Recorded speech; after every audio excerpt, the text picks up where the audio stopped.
Master. Master, Hey, how how are are you? you, man? Yeah, good.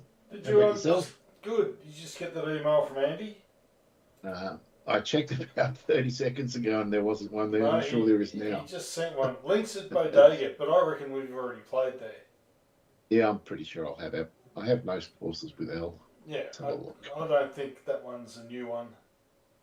No, it's not new. No, Uh, so well, I'll have it. So, yeah, how was your weekend? yeah, it was okay, I guess. Bit of Oh, a you no, it don't was sound very okay. sure. Saturday was nothing, and then yesterday was down in Melbourne for that play. Ah, yeah, what was that like? Fucking organised chaos, man. It was pretty insane. But as you can imagine, it was about a play that went wrong or that goes wrong, Yeah, and just everything that could possibly go wrong in the execution of a theatrical production goes wrong. so it was funny. Oh yeah, it had some moments. Yeah. Yeah, no, I reckon if you were pissed, you'd get a lot out of it. There was a lot happening on screen. It was a bit hard to keep up with what was going on at times, but that was Yeah, okay. yeah. Like, There's young Andy. I am here, Dave, Hello, sir. and I'm I'm very keen to see whether you've all sort of thought the sentence meted out to that horrible woman is enough, or should it be higher or lower? I think yeah, I thought 33. I wanted 40, to be honest.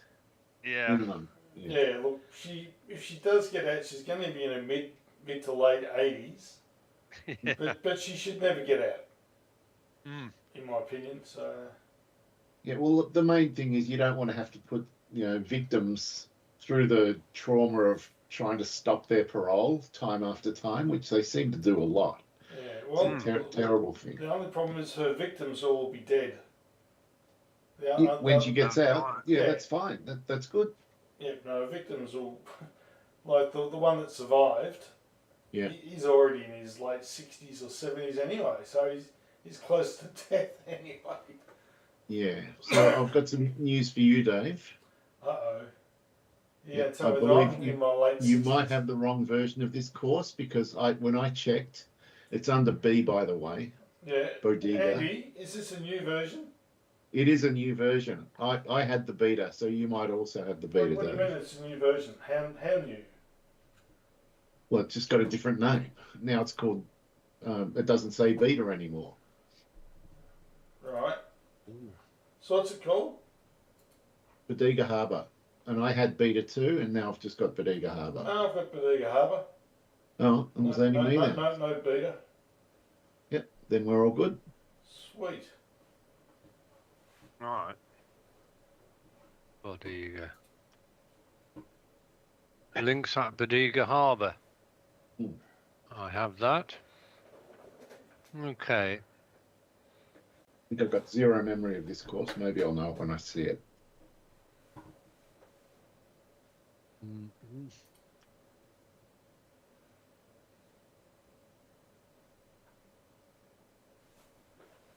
Right.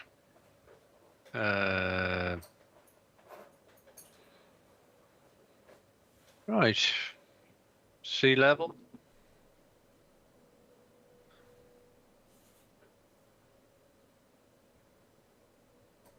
Ready, willing, and able.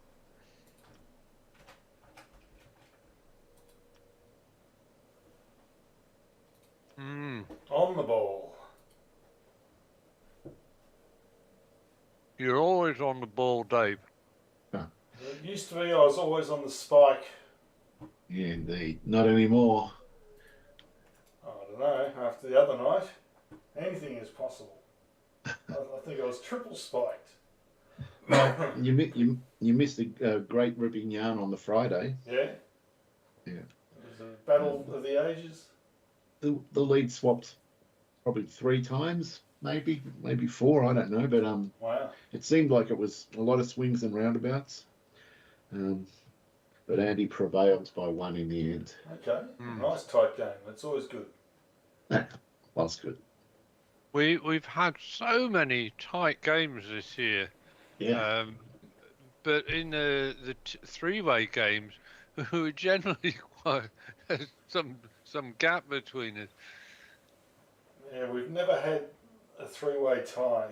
As much as hard as we've tried, We almost did a few in the last month or so. I remember there was one I where it reckon almost happened. we've almost done it twice, I think. Yeah.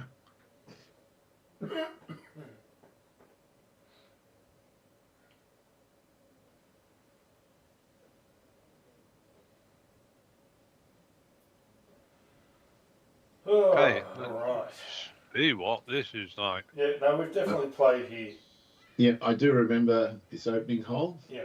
I'm not going to remember the whole course, but I just remember this vista. No, and I reckon there's a hole where there's some music playing in the background, and Yeah, it might be.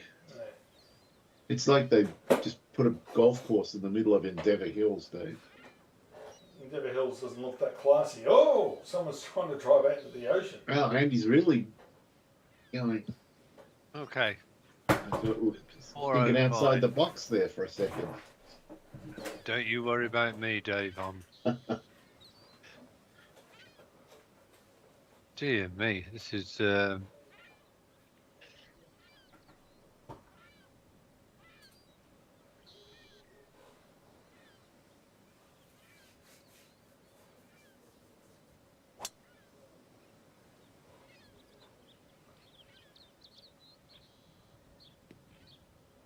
Perfect. Yeah, lucky they're not hard fairways. These are really very seaside links kind of mounds everywhere.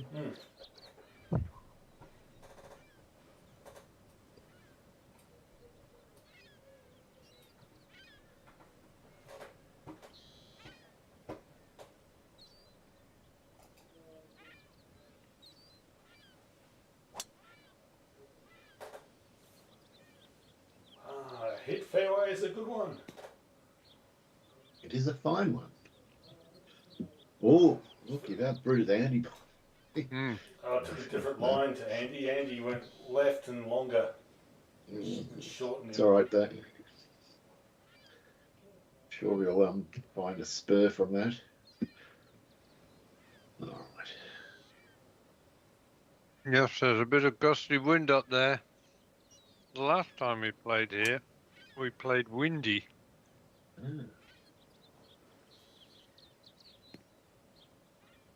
Nice, Dave. Yeah.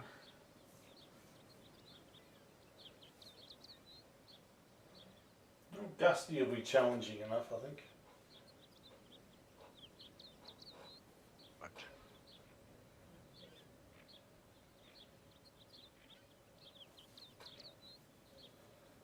Right, okay.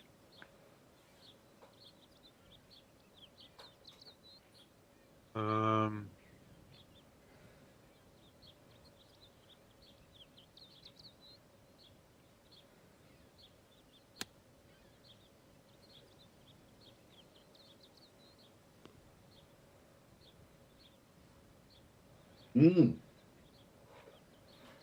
That comes with extra grease, Andy. yeah. 25 inches downhill. Wow. Yeah, this is going to be challenging to say the least.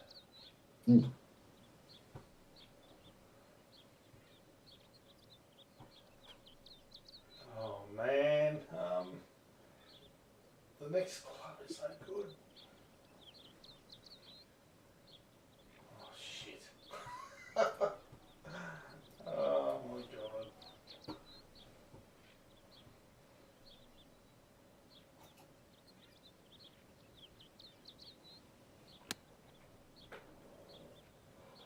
Bounce.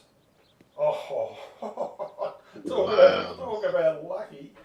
Wow. Well, I love that. Or you're the greatest genius of all time. Well, I'll take that. He's as the well, greatest genius of all time, Dave. No, it was luck. All right.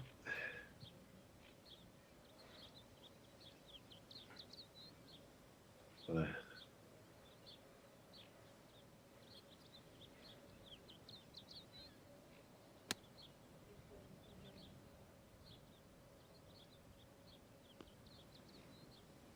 no, that's going to be. I- Oh no!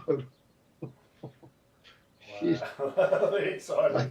I thought yours was bad, Andy. Actually, no, yours is worse. I've just seen the slope. God help you from up there. Uh, no, I shouldn't be laughing. It's a serious matter. Mm.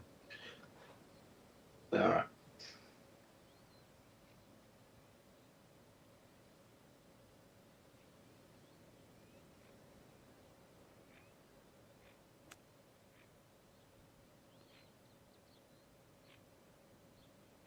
It's pretty Not good. bad.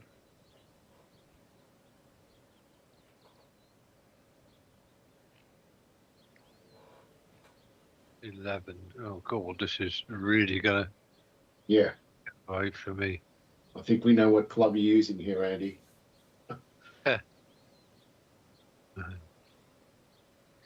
Well, the old man is going to be really feathered today, that's for sure. He's not going to have to do much work here.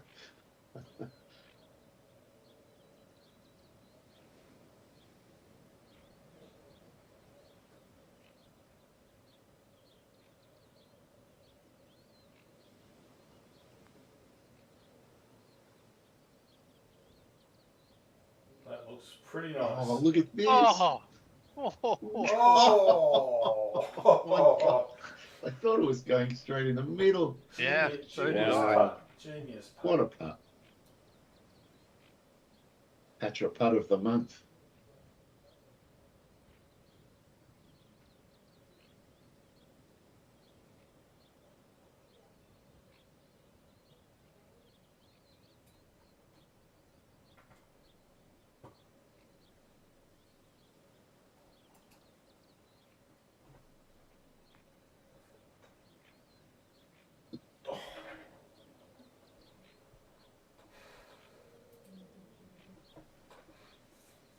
Oh, we might all end up with pars on this hole. Yep.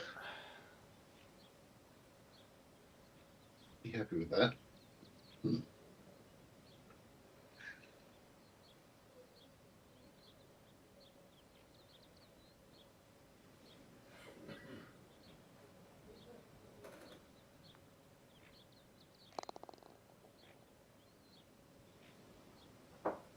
Well done.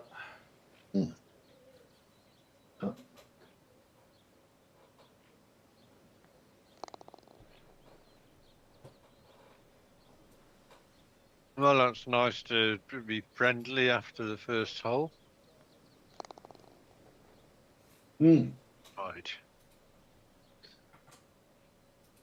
349.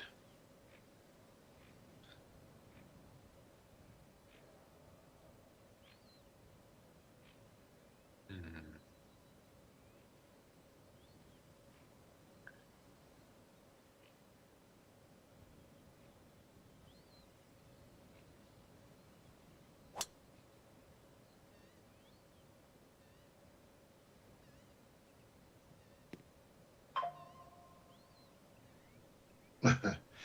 Yep. Well done. Another hook.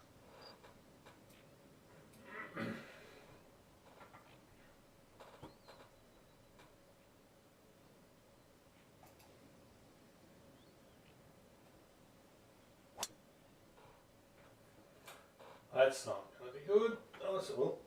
I think it'll. Oh, Jesus. Wow. You must not have hit the driver, Andy. Well, I think I've come to that conclusion myself now. I just made the assumption. That was foolish. I was going Uncle Dave. Dave's trying his luck as well. Well, I don't think it actually hurts me that much. It'll take a little bit of spin off, which Yeah. is going to be much appreciated because this shot looks horrible. Well, after the first hole, I'm going to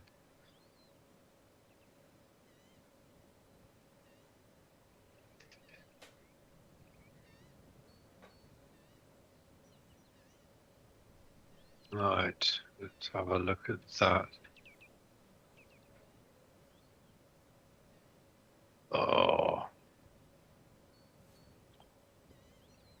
99.15, 104.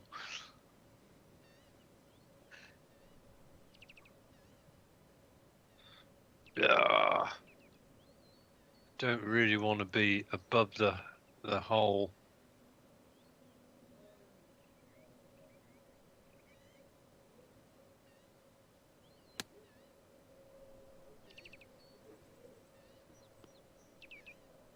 Oh, nicely done. Yep. It's hanging up there. I have a feeling we're not going to get many easy approach shots all night with these sort of pins.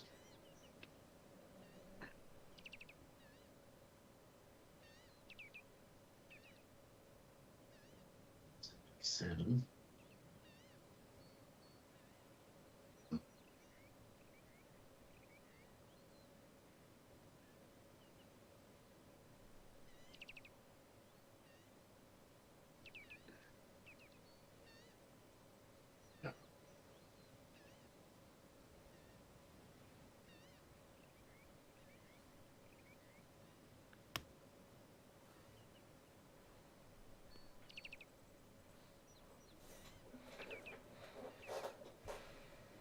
Mm. Indeed.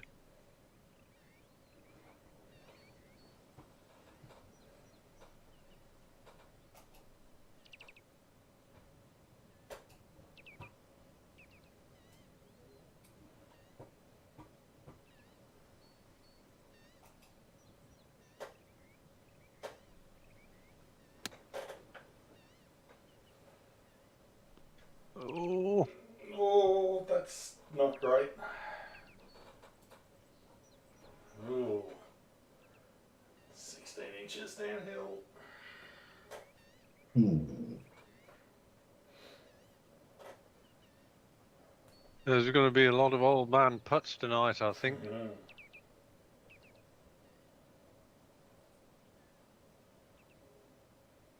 All right.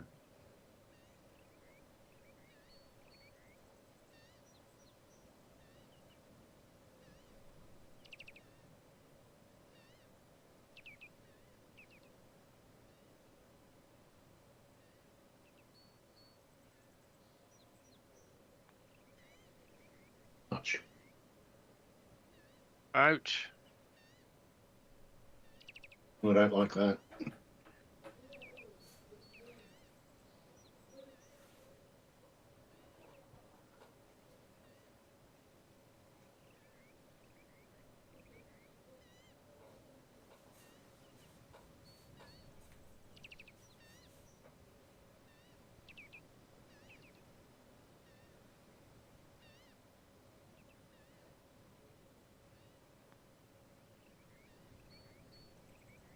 Hmm. Mm. Not pat. Oh, sorry, I'm not chipping this one. Okay.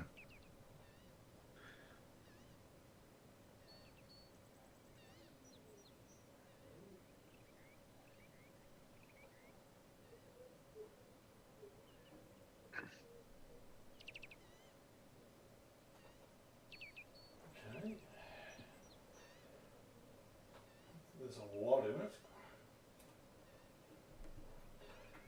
26. Far out.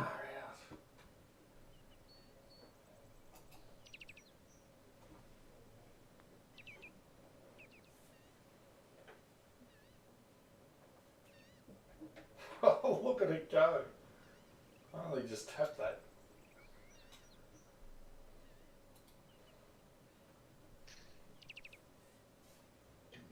Don't worry about that.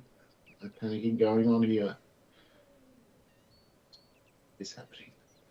All right. 2,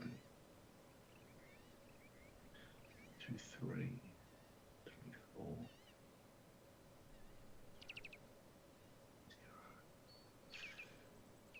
4.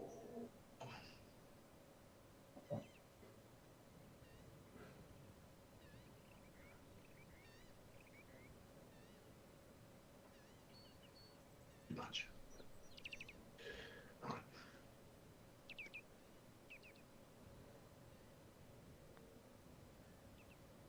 Oh. Oh, Unlucky. nice attempt. Oh. getting a bit of slowdown on some of the shots, but not stalling or anything. Yeah, I noticed the ones your shots seem to be quite low on frames. It's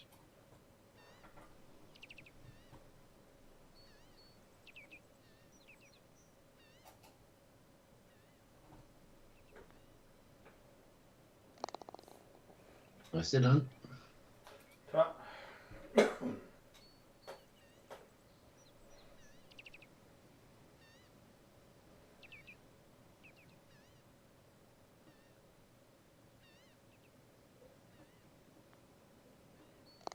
Yeah, very good. No. It's not going to be an easy game tonight. I'm really enjoying it. Yeah, I'm really enjoying this course. The vibe of it. 214 yards and 224. Yeah.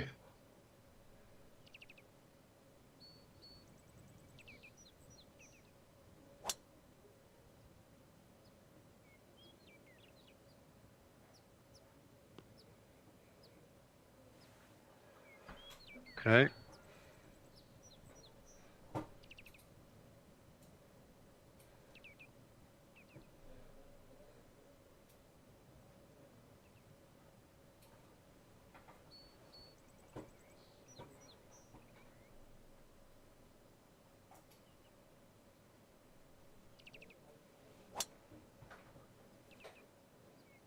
Right, come and join you there, Andy. Well, for goodness sake. Come on, Dave. One of us. One of us. It's a confusing shot. My club goes just a tad too far, I think. But if I can just time the wind, I just want low sideways wind, not too much. I got a shot. God damn it. Come on then. It's not often three of us get in, and it hasn't happened. Almost, though. Yeah. I don't like our shots, Andy. The side hill slider things. Interesting little shot. Really interesting. Oh. The two options. Which one do I take?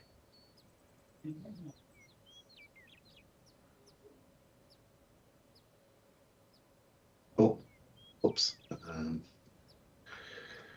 That was good to check.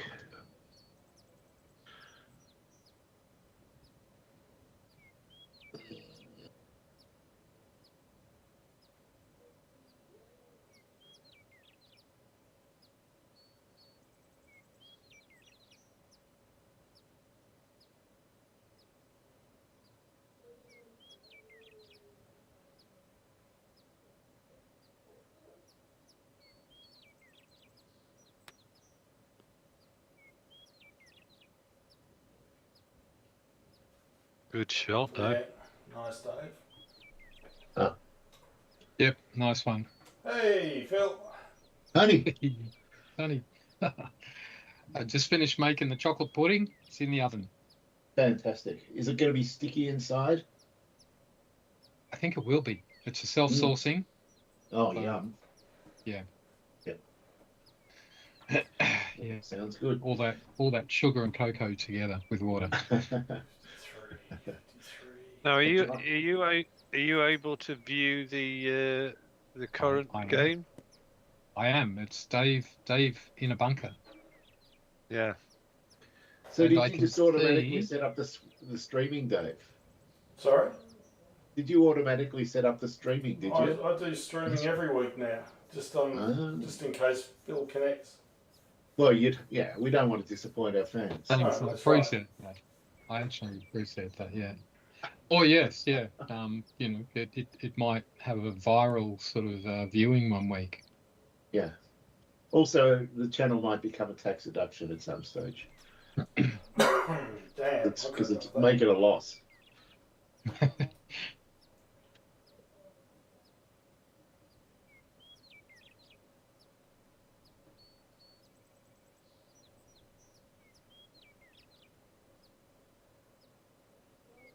Did you? I today I listened to the entire judge's sentencing speech Oh, of the the mushroom murder. Yeah, How long did it it's go awesome. for? 46 minutes. Wow. And it all of it is awesome. I don't need to listen to any podcasts or anything. He just sets out all the facts really clearly, and he makes calls on them like you lied. Yeah. It's Oh. really well done. And when he got to like the actual sentencing and the mitigating and aggravating factors, he spent quite a bit of time, saying, look, so. And he basically already said you deliberately poisoned them. But after, when they were hospitalized, he was saying you were telling everyone that the mushrooms were from, a shop in Asian grocery in a Woolworths. And he said, while you knew they were seriously ill in hospital, and he said, we'll never know. But if you'd said at that point, even not having to admit that you murdered them, or only that you went out foraging, which you later admitted to doing, at that time there were 2 drugs that they could have used that may have saved their lives, but they still had no idea that it was from Death Cap. So that's a pretty strong aggravating factor. Yeah, it is. And but there are so many, the lie about feeding it to the kids and all that stuff. It's just really well done. It's absorbing. It's an absorbing 46-minute listen. Well, I'm pretty sure he was trying to set the stage for no appeals based on any sort of flaws in his assessment. Yeah, he was really careful during the trial to be as fair and as even-handed as possible. It was really noticeable, all that, because he didn't want to leave any room for an appeal.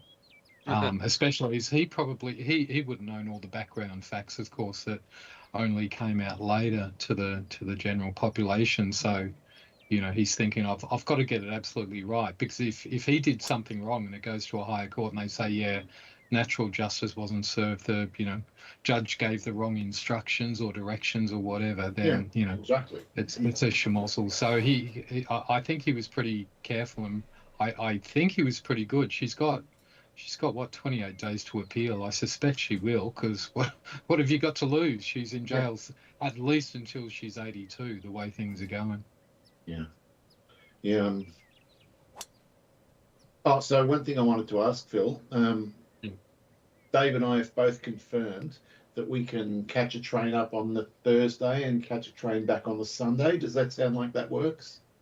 Beautiful. Well, so that means on the Sunday, I'd probably have to drive you out to Wangaratta, which is fine, because I don't think there's a bus leaving on the weekend. Really? We'd have to check, I guess. Yeah. But I'm okay with doing that on the Sunday. I can drive you out to Wang to catch the train. That's fine with me. Oh, okay.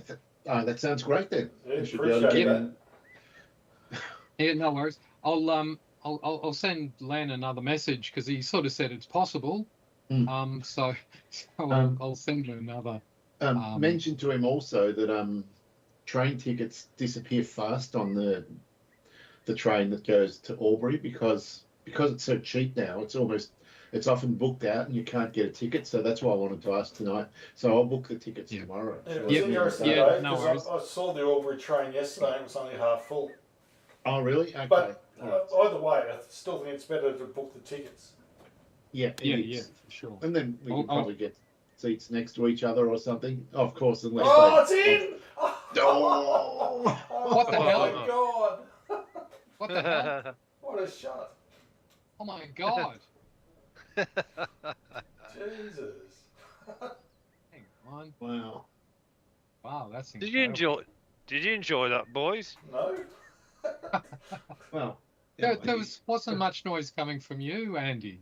No No, I exclamations was. of delight or He was letting the crowd react for him. right, right. He's So playing does that playing mean? it cool. So is this a great big jamboree that's going ahead at the back end of this week then? No. Yeah. No, it's not. It's at It's not this end, week. It's end of in the a month. few weeks. All right. Yeah, and we're going to go up Coming to up. Mount Beauty, and we're going to play golf twice, I think, if our bodies hold up. Dave's the only Wow. one who's certain to hold up because he's been playing regularly, but me and Phil, Oh. we're very doubtful. Yeah, conveyances. my body might be broken down by then. I'm on a diet at the moment. I can tell you one thing for sure. Yeah. That I think I've actually been swinging a club through the air, but what occurred to me was that I think it's not good for me when the club hits the ground. So I'm going to tee up every shot. Which is fine. I know that's not great, but it might be the first time I hit the ground. I go, oops, that's it. That's it. I have to stop playing. So. Well, the next thing you need to work out is whether you're going to use a rubber tee, or an ordinary tee peg. No, that's well, okay. what I will do, I'll draw the line at teeing up the golf ball on the greens. I won't do that. Yeah. And, if either of us discovers we can't swing a golf club, we'll caddy for the other. Yeah. Yeah. Might end up with two caddies. First one to break down loses. Yeah. All right. I'm going to try and emulate Dave, which is a very difficult task, and chop a flop.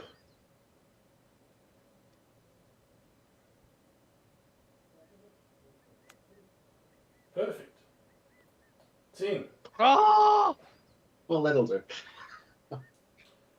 Oh, this is a nightmare. Fuck. Well, what a three that was, Dave. I didn't anticipate you doing that. Either Very did good. I, Andy. I'll take it. Jesus. Yeah. It was like a 2/3, 32-yard flop. Wow.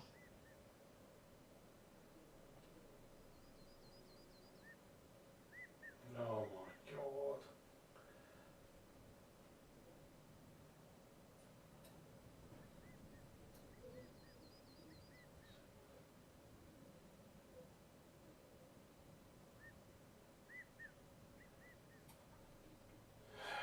Shit.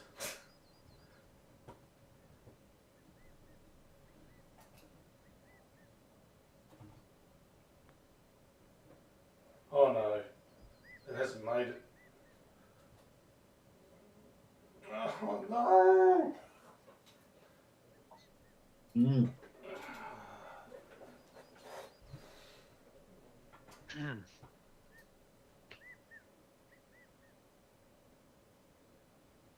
Very greasy.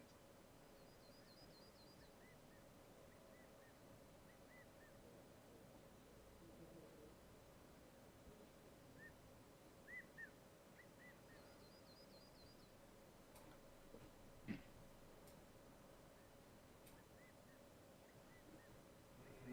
doesn't feel like enough.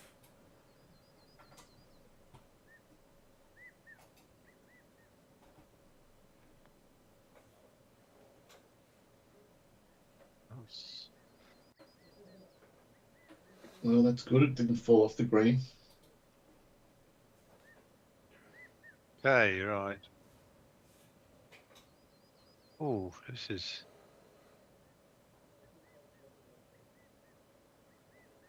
There's a slowdown in frame rates here. I can't see anything obvious that would slow it down, but there must be something.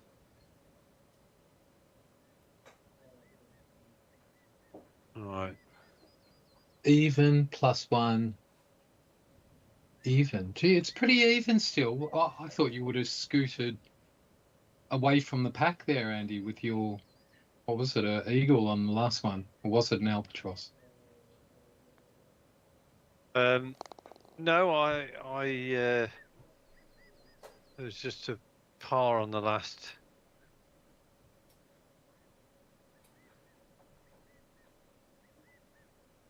But if Dave hadn't have had that hole out, I would have had some clear water. Okay. Right. Wow. 495, Nice. par 5. What a hole. It is a cracking hole. Naruma, the 8th at Naruma. Yeah, it does feel a bit like Naruma. It's got that vibe. Yeah. I bet Naruma's not $10 around now. Yeah. Be lucky if it's $100, I think. Yeah. Go on, go on. Well, and he's found a tiger line. Look at this. He's shown no fear at all. He's going for the longest drive of the night. Ooh. Oh, got a good bounce there too. That is just full brute. Look at that. He's 126 out on a par 5. Andy. Oh, you liked that, did you? I did like that. 322 yards. Oh, okay. All right. So, have a good look at that sort of line. That's obviously the line.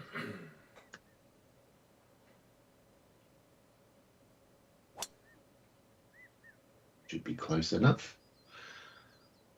Not as good as Andy's. Not bad though. It might be better. Might be closer, but it's not further. Oh. That better be fairway. Thank you. It is fairway. That would have been hard. Jesus. There's all sorts of accusations being thrown at the course there. Oh, there would have been slander and libel, Andy. I would have needed Phil. 327 yards on the drive to 322. That's just incredible. Come on, you piece of shit. Fuck. You can go anywhere.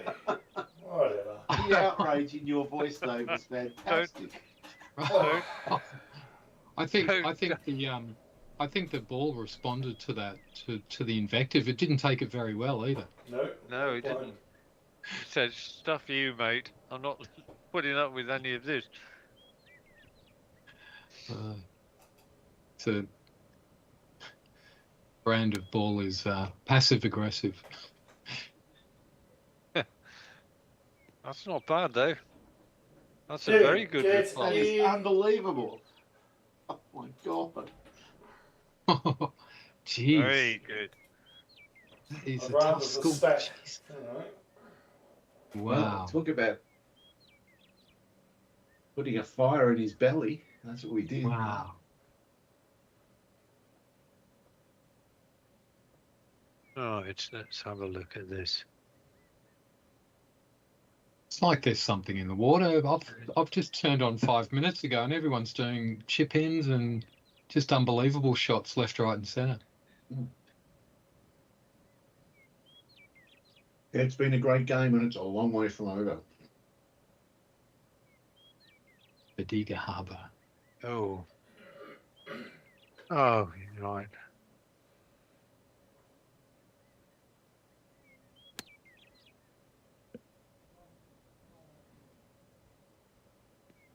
Not as good. Mm. Needed to just climb a little bit further. Mm. If you land on the green, then you're going to get the big forward bounce from the hard green. So you land short of it, that's going to do what yours did. No, I don't like this.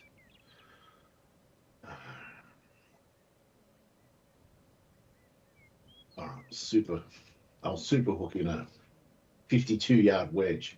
See how that goes.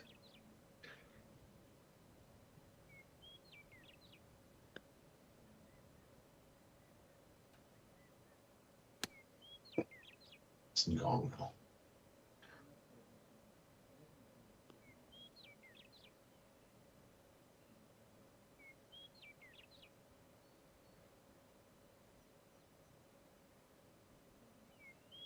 49.17.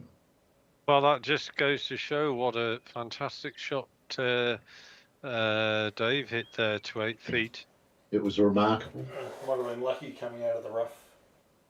Actually, it's first cut. Well, it's still got to be hit, Dave. Mhm. See, no such thing as a lucky shot. No, I'm reminded of the Wacky Races and Peter Perfect. It was that good.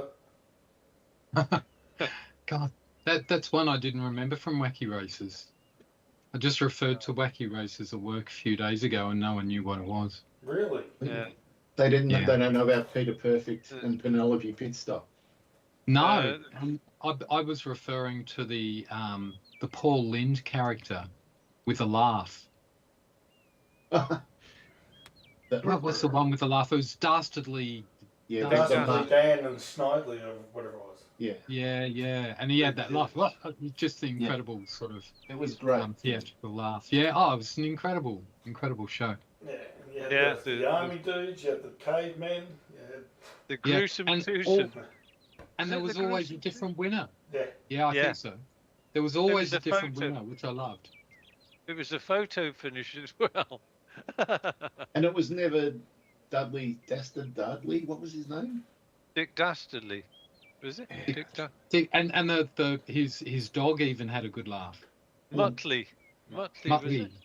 He used Yeah. to go, no, it was better than that. Oh, Yeah. I'm sure about this. Remind me, I'll start a career in voiceovers. Oh yes. Extra dollars. Well, AI can be taking that anyway. It doesn't matter. Yes. The bastards. And by that I mean the tech bros, I think. That's a nice You mean I the watched a the Tim Trump Minchin bros? video. Yeah, well, yeah, one and the same. I watched a Tim Minchin video the other day. Yeah. And oh, that's right. He did a beat poem. I Good eagle. highly recommend. He did a beat Nice. poem. So just go on YouTube and put in Tim Minchin Storm, and it's fantastic. It's this 9-minute beat poem about this dinner party, you know, and a person he got talking to there. But during it, he starts talking about, like, he's talking to this person who thinks, you know, in star signs and all these mysteries and all these fantastical ways of that the world works, which he hates.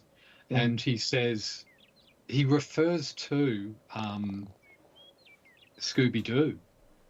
And he says, it's one of the greatest cartoons ever, because he says, you know, every time there's a ghoul or a monster or something like that, but the kids, they go in and investigate. And when they go under the surface, they lift up the mask and it's always the janitor or the guy doing the cleaning the swimming pool. So, and as he says, there's no thing in history that was thought of as a great mystery that hasn't been solved by something just ordinary and, you know, Yeah. like that. But I thought it's a great reference to Scooby-Doo for that. Isn't that? Yeah. Wow.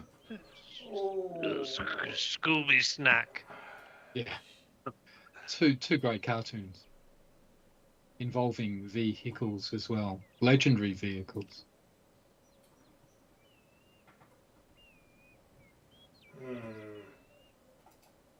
Well, I grew up talking about cartoons. Oh, looks lovely. No, it doesn't. And Tom and Jerry was a real sort of staple.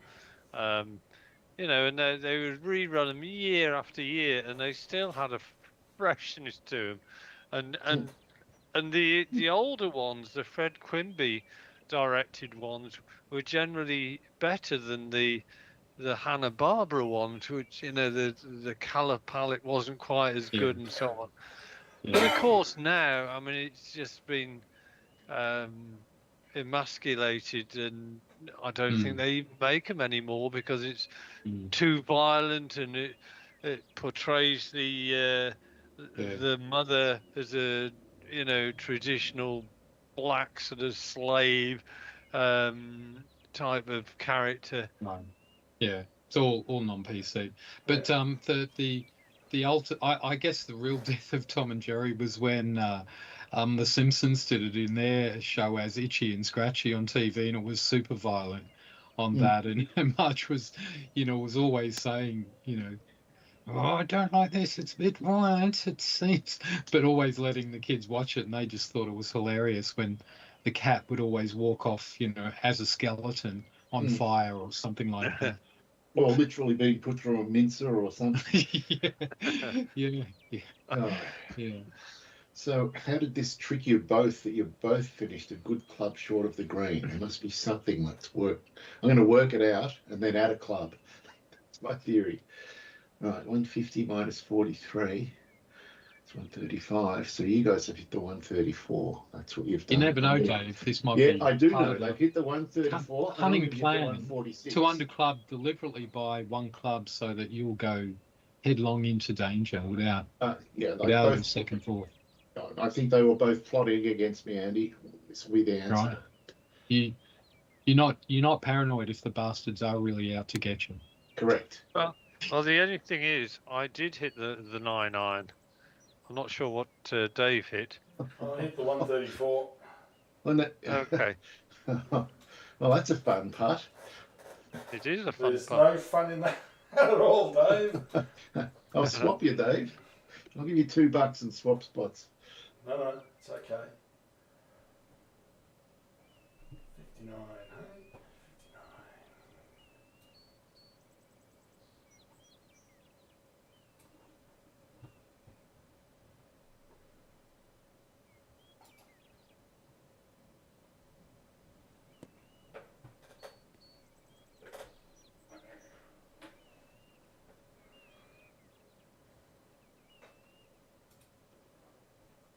Oh my God. Wow, all of this. Just trying to work it out. I have to F5 it and go away and look at it from the other direction. Jesus Christ. Not there. Okay.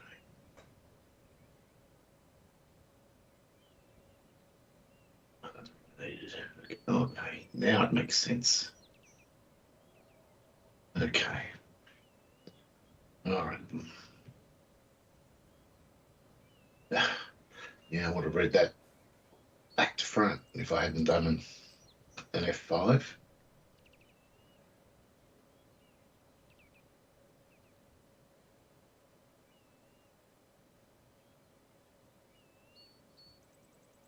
Okay. I've got to hit this 10 feet.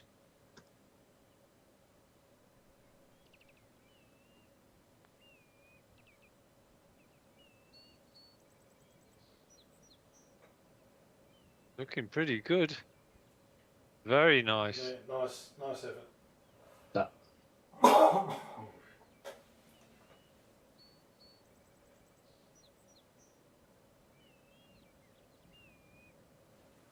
I restart teams at the end of this hole. All right.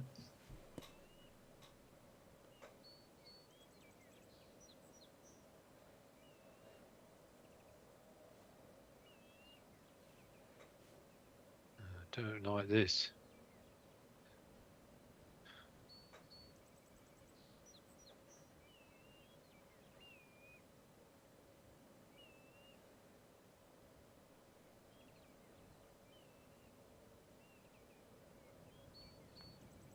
Yep, Oh. good. Nice, Andy. Ooh.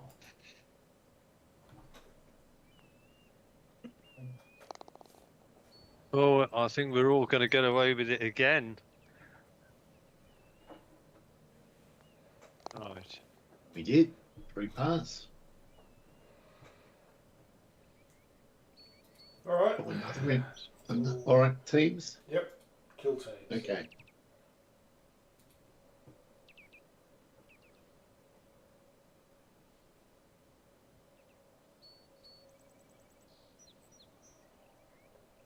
Off you go, Phil. No. Too No. early. No, now Phil's gone. Yeah, keep going, Dave. Okay. Oh, no, go Andy. No, everyone out. Everyone out, right. That's it.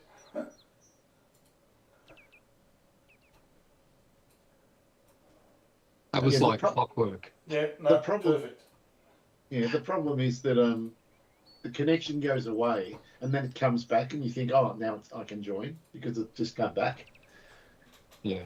That's Yeah, the weird That thing. one again. It tricks everyone. Like a military operation, Nails. 226. Oh, Something God, like all this.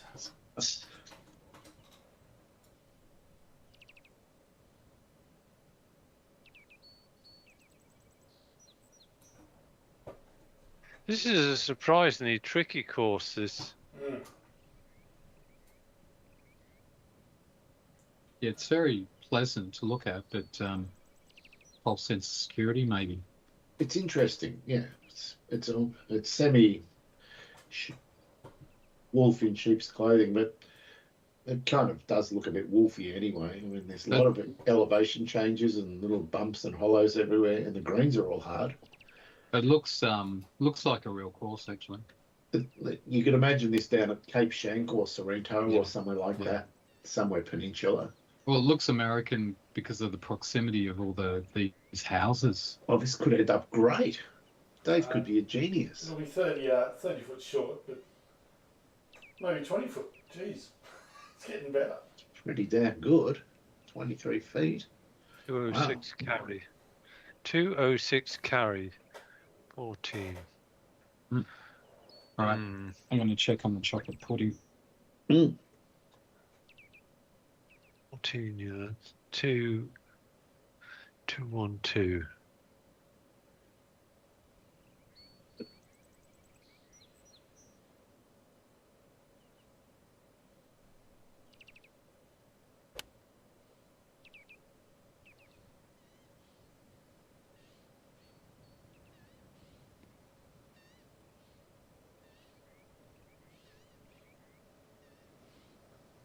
Okay, Let's that's work it on out. there.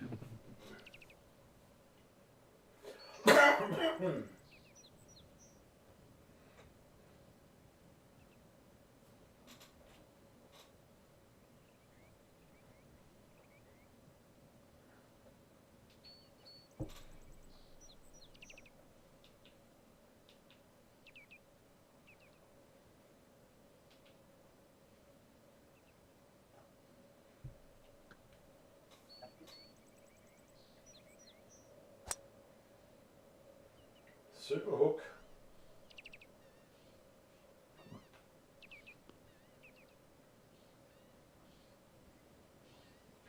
Good result.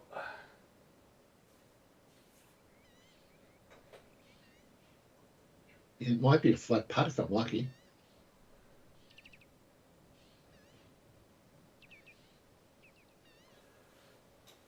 They've all got elevation changes on them.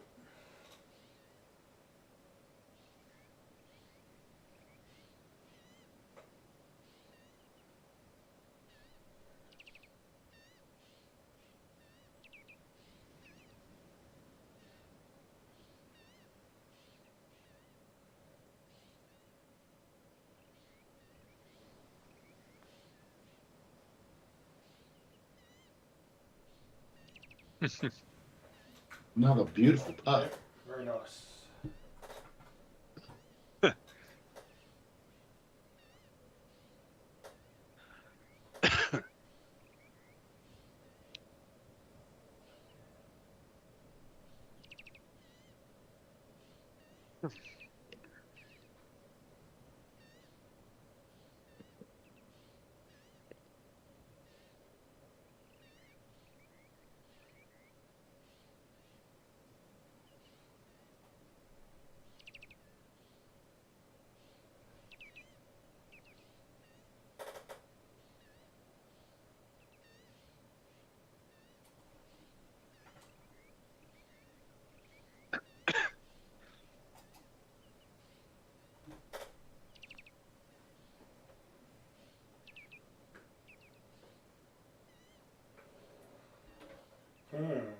Safe.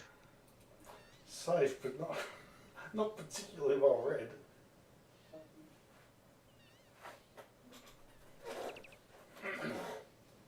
All right.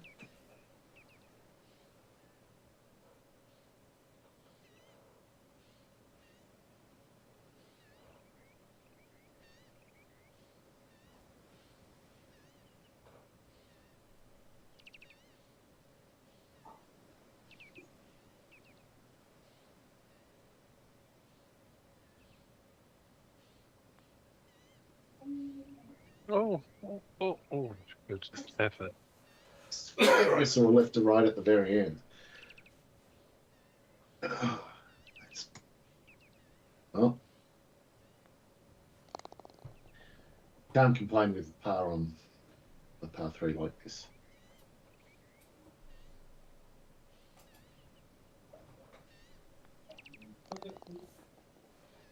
Are you there, Phil? I can hear him No, talking to still- someone in the background. Yeah, there's cake action going on probably. Right. I wasn't sure if it was a euphemism for something else.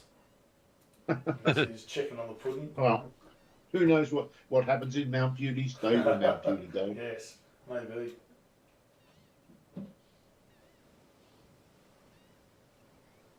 Okay.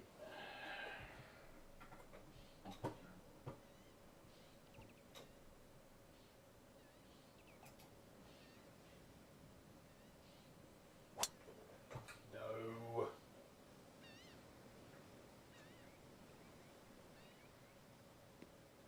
It's all right, though.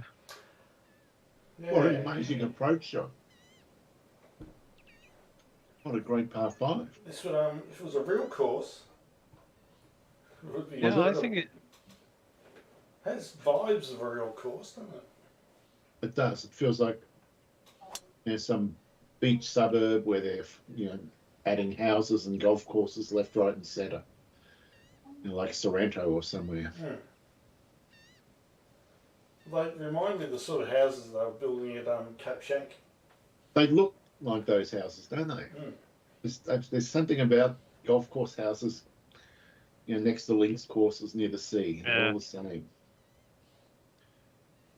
They will have a veranda to sit out and watch the golfers if you want. Well, absolutely.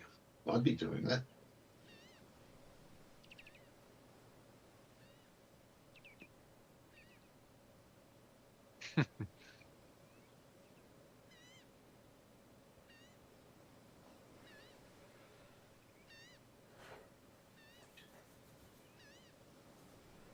Okay, What a fun shot.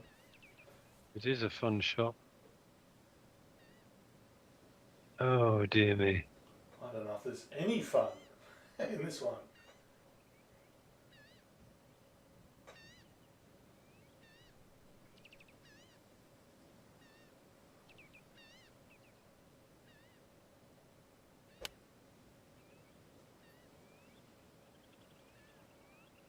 Stay there. It's okay, actually. Carry 185. You must have hit the 194 club or 195 club. That's all I can think of, and that didn't make it. So I go 2 hybrid and do some sort of crazy fade in. Let's go for that.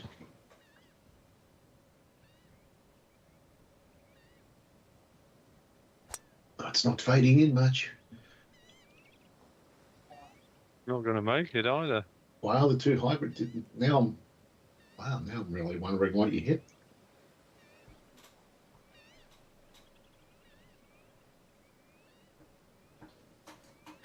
Well, we know Friends- what Dave's hidden. He's hidden the 7-wood. I Yes. am, but I don't. It's going to be long. But long may not be bad in this case. Well, you've already had one eagle. No! Maybe not 2 eagles. It's either going to be long or it's. Oh, don't stay on the green.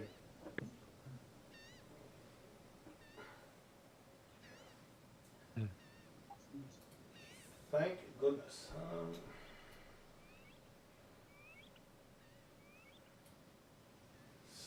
Still nasty though.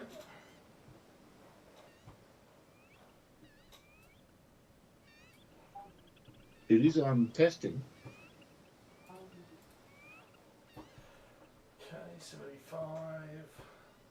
4, bit of power loss.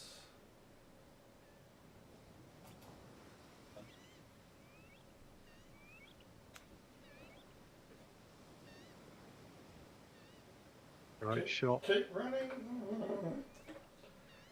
Oh.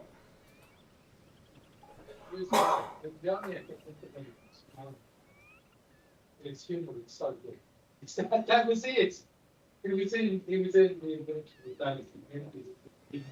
All the guys were Lovely shot. Yeah, gorgeous. Great shot. like that, John Clark, I drink from a minute, so his whole thing, I didn't think he could tap up his finger, he was raising my eyebrow. Like that. And it's so nice, fantastic.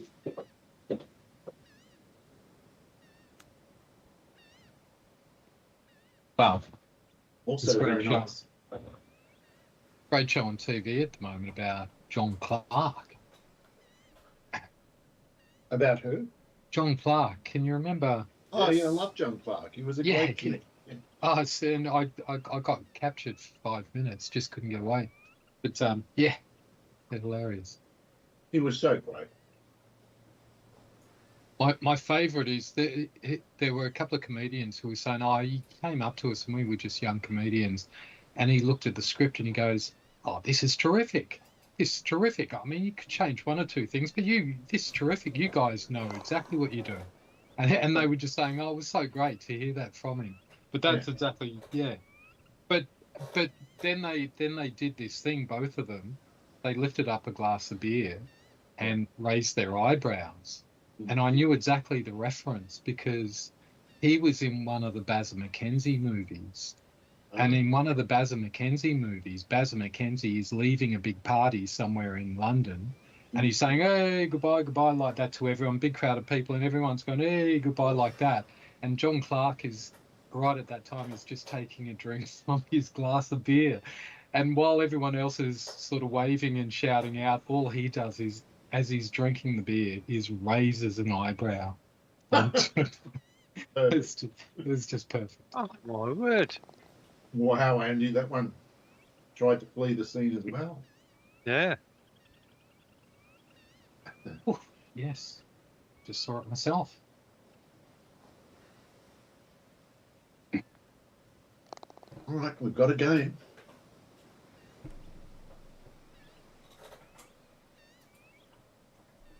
Where are we? Minus. Have you got any prediction at this point, Phil? Where are we? It's the 9th. It's -1, -2, -2. My goodness. Even. Oh, wow. I tell you what. Dave's charging back. It's on for young and old, isn't it? Yeah, it's totally on. Well, I mean, I ordinarily don't think about it, so I shouldn't. The first name that came into my mind was the one that haven't hit right now. No, last time you did that. you put the I balls know. on me. Oh, come on. Come on. You know, don't do that. You know, like. Yeah. Don't externalise the blame, Dave.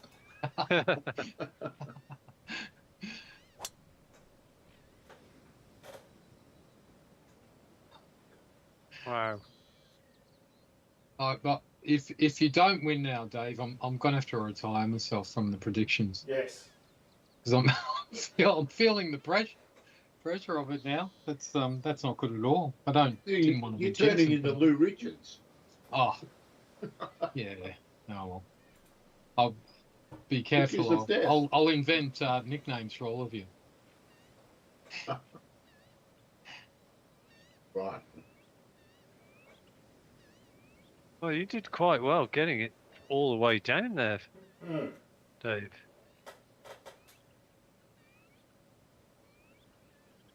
Just didn't quite carry that last hillock.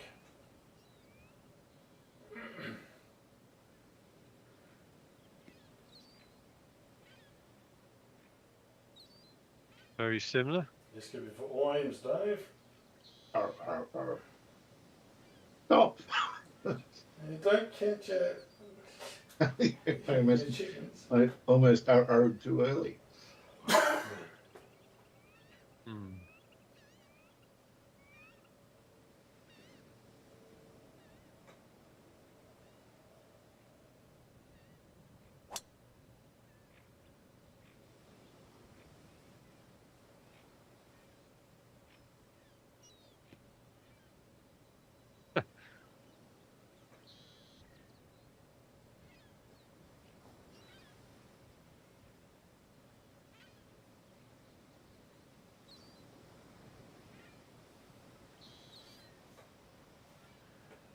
Okay.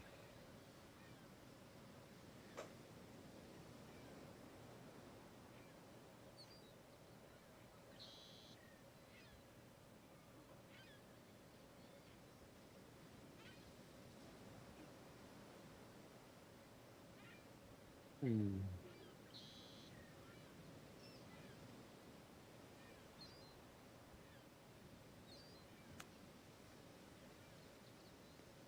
Stay there, stay there. Eight.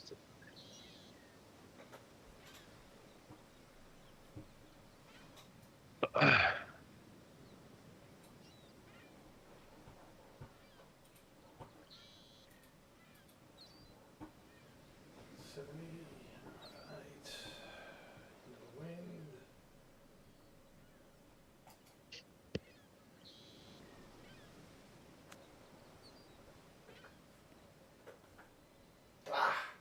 Even better.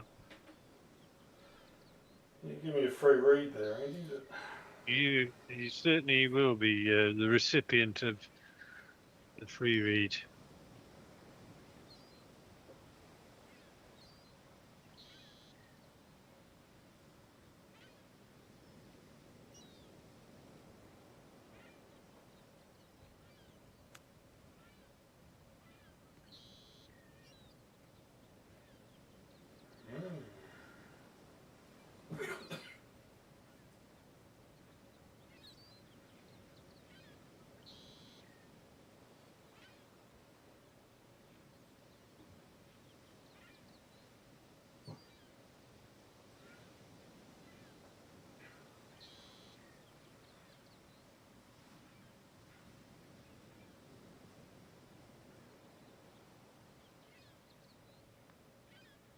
Good putt. Oh!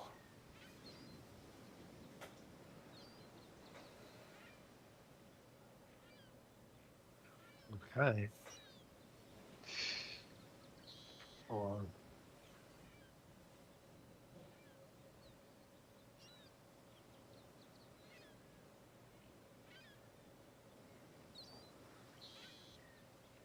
Oh, bloody hell. That went right off. I knew there was a lot in Straight it, off. but I don't like it. Well, we could be all square after 9 holes here if you get this. You have.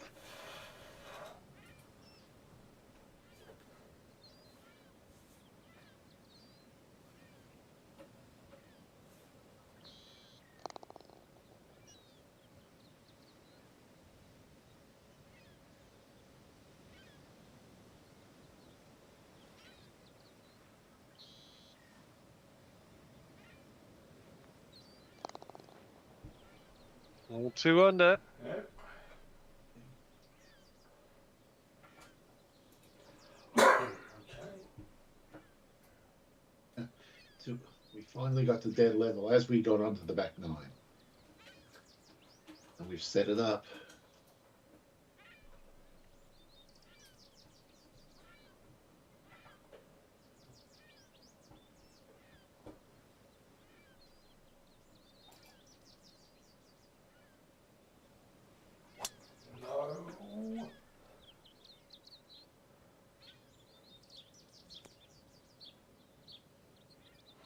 No. I'm not sure whether I like that. No. I have the same sentiment. I actually don't like that distance at all.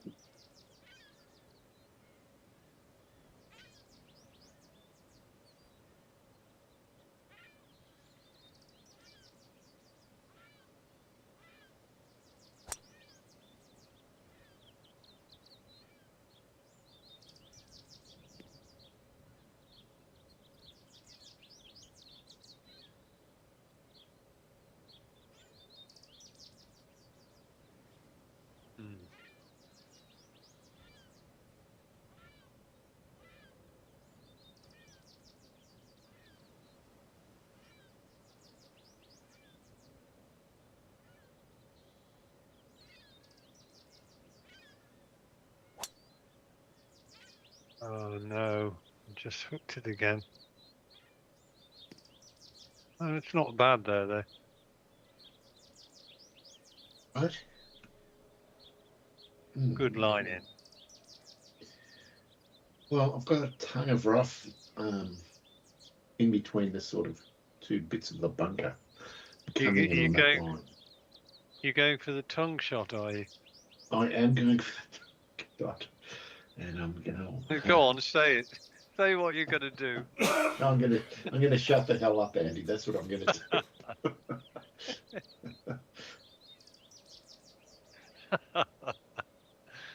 All right.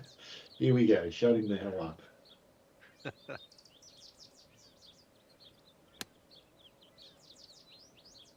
No, I think you totally no, bypassed no. the tongue.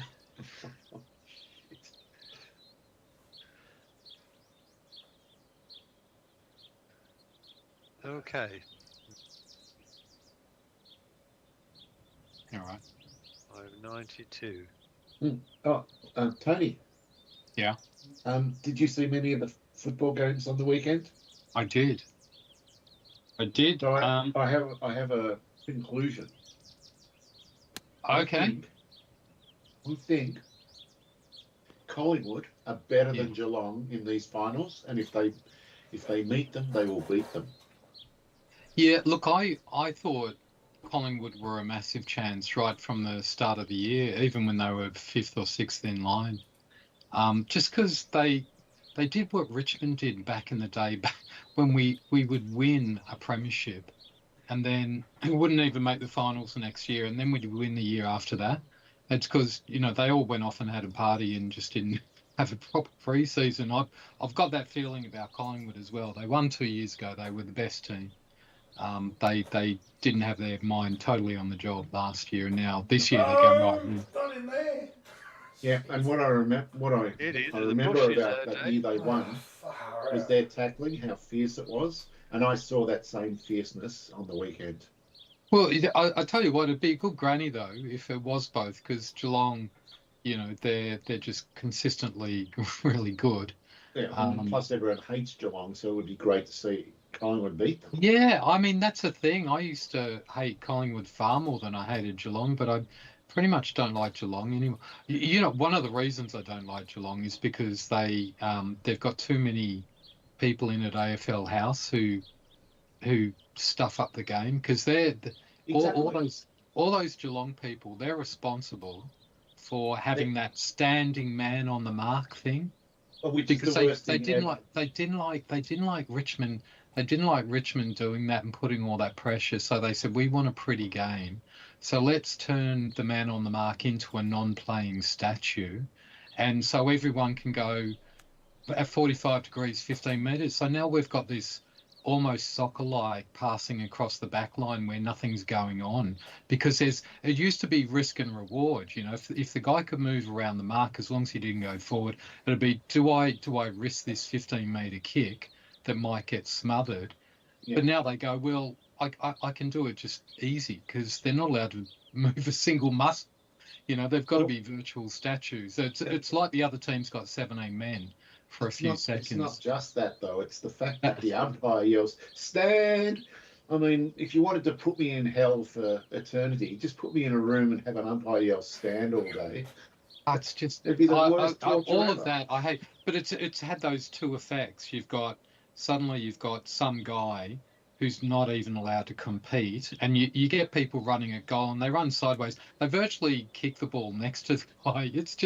It's the most ridiculous thing. But what I really hate is those periods of non-competitive play where one team will just do 5 short passes, and it's just easy for them to do, and you just think that's a nightmare. We've gone to where the soccer players do that back and forth in defence. It's just dreadful stuff, and that's all down to the Geelong administrators. Plus, Nick Vlastuin never getting an All-Australian. I can't live with that. That's just too much for me. Because between 2017 and 2025, the man who's got more intercept marks than anyone, including Tom Stewart, is Nick Vlastuin, and he's got 0 All-Australians, while Tom Stewart's had 5 of the things.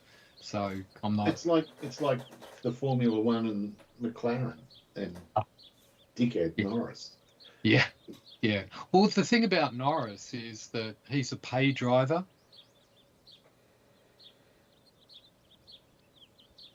Yeah, so he should just shut up and do what he's told instead of complaining about. No, this no. and that. What I mean, he doesn't get paid 20 million to drive. He pays money to drive because he's from a rich I family. didn't realise that. He's rich and he Ah. brings in sponsorship dollars, so he's paying them Now to it drive the makes car. sense. And usually it's a really crap driver. I still remember James Hunt and Murray Walker, and James Hunt would always say, "And Martini's at the rear," like that, Yeah. because Martini was a paid driver as well. So they're David, normally I- rubbish. Yeah, They're normally David, I would rubbish. like to submit one. What? Katayama. Okay. Do you remember him? No, I don't. But Everyone remembers Katayama, Dave. No, Phil's forgotten him because he tried to put him out of his mind and it worked. Yeah. Okay. Well, there you go. I told Harvey all about Katayama and said, look him up. Okay, all right. Well, He- Martini was the one for me because James Hunt, you could always tell by the tone of his voice when he said, "And Martini's bringing up the rear," or whatever. He just thought, he was just saying by his tone that this guy cannot drive, basically. But he can hand over money, But he can handle. or his it. dad can.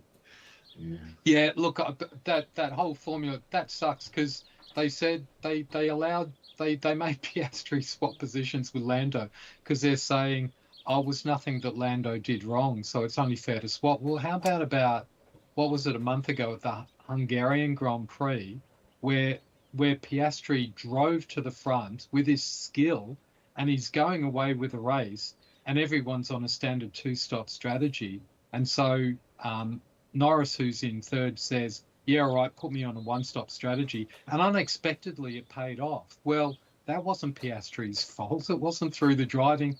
Why didn't they swap positions then? I mean, it's just nuts to say if it's not your fault, then you should just resume the position you're at. It's like, No one was. well, I actually- mean, that was a team mistake as well. Like someone in the teams put Piastri on a two-stop strategy. And it cost him, from no fault of his own. He drove a brilliant race, but still lost, So it just feels like that whatever happens, they choose the outcome that's least beneficial for Oscar. To his credit, his temperament is incredible because he just puts it behind him and gets on with it. He's just. Yep. And He's that got means one of the most remarkable temperaments I've ever come across. Yeah, and someone will re-sign him after McLaren contract, and Might be they'll Red noticed all that. Yeah. Good- Yeah, good yeah. work. Look, I think he's got the respect of everyone because, Yeah. he's just so absolute. No matter what happens, like that 10-second penalty for when he was behind the safety car, and Verstappen went by because he braked. To get a 10-second penalty for that was just nuts. Yeah. They're just terrible stuff. So he's been shafted several times. He could really be walking around with a chip in his shoulder by now, but he's not. I saw an interview of him, and in the Guardian, and he just said a lot of emotions aren't very helpful, is what he said. Yeah, So, and he just said, like if you feel something, just get it out straight away and then forget about it on with it. And that's what he did yesterday. He said, well, I don't see how this is the same as Hungary last year, but anyway, look, I'll give up the place, and he did, straight away. Oh, another fun 25 inches downhill shot. Jesus Christ. But it's annoying when you're watching, because I watched the Grand Prix last night, and it was annoying because you think, oh, that's a good result. And then you go, you guys, are you serious? Like having to give up the spot. And even when Verstappen laughed at it, I thought, yeah, he knows. Yeah, I can't watch it anymore. It's just too demoralising. Well, what I take great heart in how Piastri seems to be overcoming it, and he's an awesome driver too, just quietly, because he really had to bullock his way through. At the beginning, he was down to fourth, But the way he got past the drivers, you know, he's really good at getting by them in really difficult spots, but still leaving a lot of space to prevent the collisions. Touch wood. Yeah. You don't want that to happen. And having said that, I've probably going to make it happen now. So I take it all back. Yeah. How are we going on score? Well, I haven't mozzed you yet, Dave. So you're still well into it. The other Dave, that is. Yes. The other day. This shot is causing me trouble where I want to land it. And I want to land it at the 30-foot mark, I think.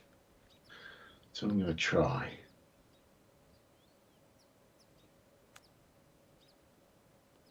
It's too much. I'm gone. Oh, hang on. Oh, you Oh, lucky lad. indeed.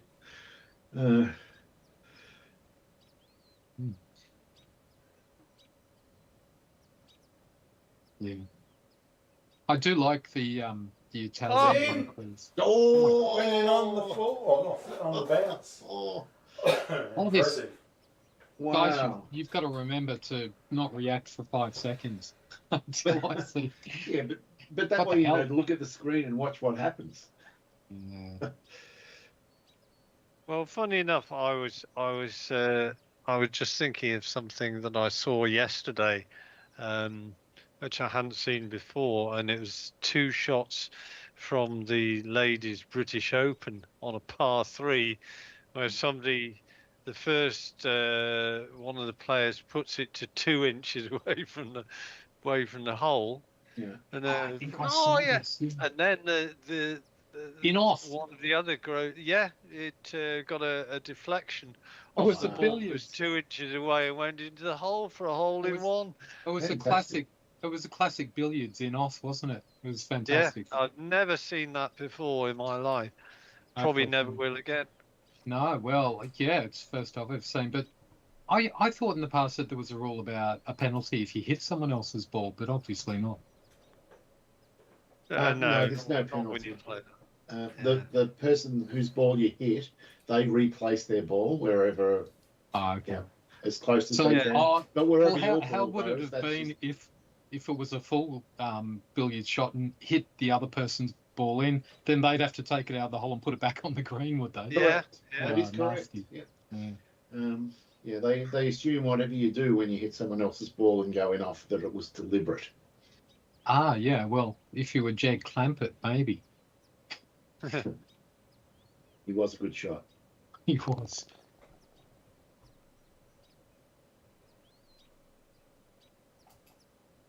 So just coincidentally, because you were mentioning older shows before, I watched an episode of the Thunderbirds today.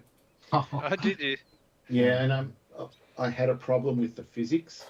And I think they really dropped the ball on their research. Which one? Which Thunderbird craft? 2, the one, sorry, was it 2 or 3? Was the green, cool-looking, almost looked like Yeah, a Thunderbird barn 2. or a hangar in the air. I loved that one, and it was the one that came off that 45-degree angle launch. Yeah. Yeah. But it only had 15 feet of launch angle, and then it was in the air. It was an impressive, the acceleration to be able to continue on from that point. Yeah. Did you see any stray bits of fishing line? I did. I couldn't believe how obvious the fishing line was from all of them. I mean, there were bits of it all over the screen.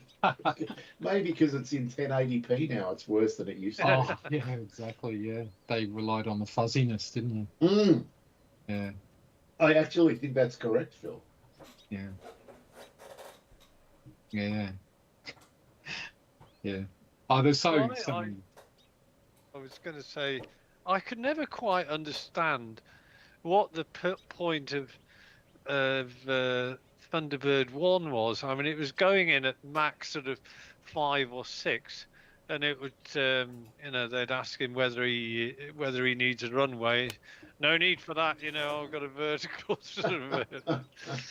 But I mean, he announced himself as the mobile control. Mm. So he sort of sat himself up in the control panel, got there I don't know, half an hour or an hour before Verger got in Thunderbird 2. And I was thinking, well, but what's he doing? What is he doing? Not Because bloody much. Thunderbird 2 has got all the fancy gear inside the pod. Maybe he's like Norris and he paid his way into the team. Hey, talking of shows, TV shows, and AFL football, or mixing shows. Anyway, did you notice Ginnivan when he got a goal for Hawthorn at the weekend? He stood there and did like a Sergeant Schultz sort of salute, or it could have been Benny Hill, but other people said it was Sergeant Schultz. No, I didn't see that. But I didn't watch any of that game, so that would be why. Yeah. Because GWS are frustrating. I don't mind them as a club, you know. As half of me thought, yeah, go and win it. No, you're just frustrating. I saw someone say every player would not hand it off to another player in a better position to get the goal. So they had so many inside 50s, which they butchered because they were all trying to be the hero, as that commentator said it. It was really frustrating. So I just thought, I've gone off them. I decided whoever won the Suns Fremantle game, I thought I'm gonna go for whatever team wins that game. So I'm on board with Dimmer again. Want Suns to do well. Yeah, I think the coach is the problem when you have a situation like you just described, Phil. If they're all just going for Instagram followers and stuff like that, and that should have been nipped in the bud way earlier in training or whatever. There's no way the coach wasn't aware that they're getting selfish. Yeah. So that's a bad reflection on the coach. Well, it's funny too because Kingsley always looks like he's about to explode. You know, a bit like Malthouse used to look. You know, but he's obviously not doing it at the players for not laying off. And Stringer did it as well. He had an easy over the top for Joe the Goose to some player, and he took the shot and missed it.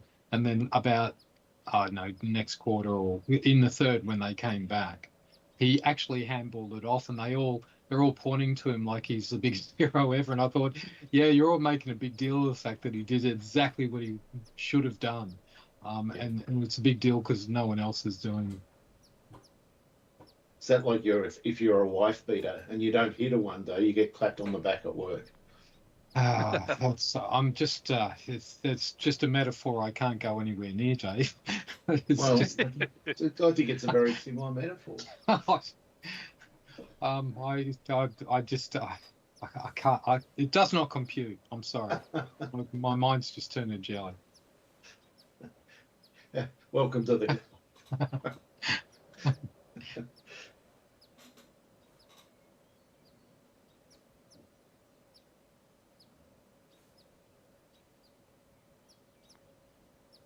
Oh, wow. Well, that was big. Oh, wow. I'm reacting in real time. I'm trying to pretend. Yeah, I'm trying to pretend I haven't heard anything that you guys.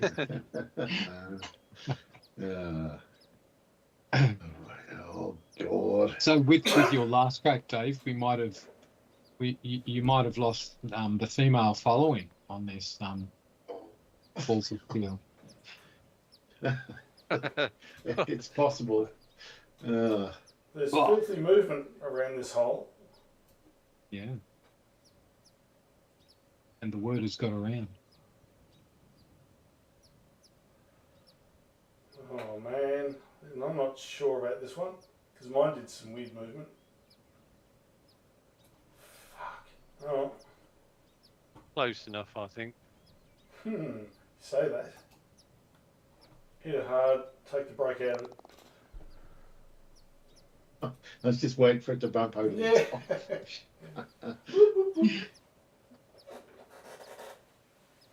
All right, well, this is very disappointing.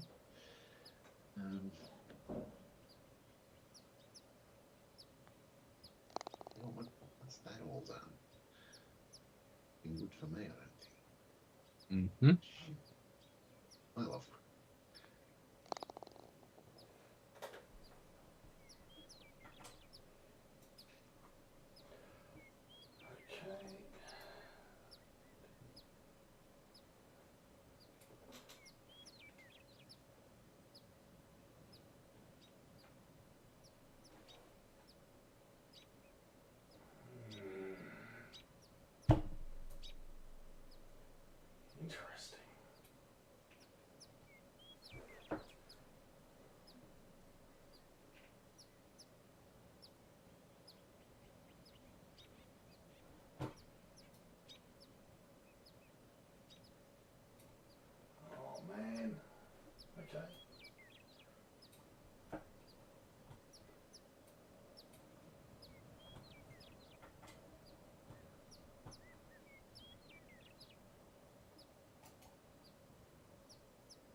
Oh no! What? What? I've somehow managed to hit the 7 wood. What happened there? Well, it's very safe shot, Dave. Well done. No. No. Ah, How is the That's funny. driver a 7 wood? Come on.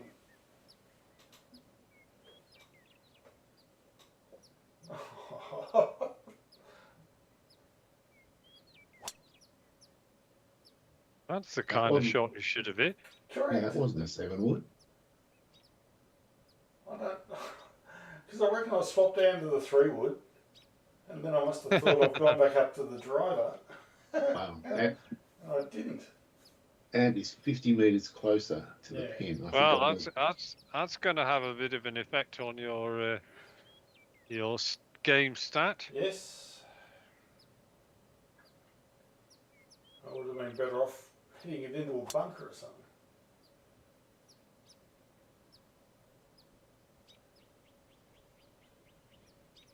Yes. All right. dead heat, Andy.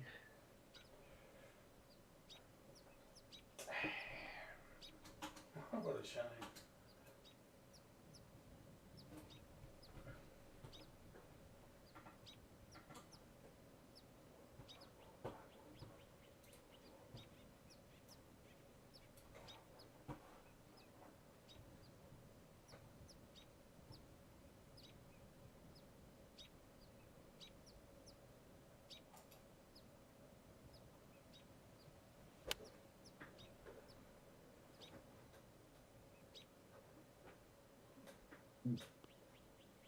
Good shot. Oh, Yeah. Fantastic. I like it. Yeah, it's a solid 9.1 out of 10, Dave. What, not a 9.2? Well, you got room for improvement now. You want that. All right. That's an easy shot for me. Otherwise, it's just a matter of picking the right wind. That's the tricky bit.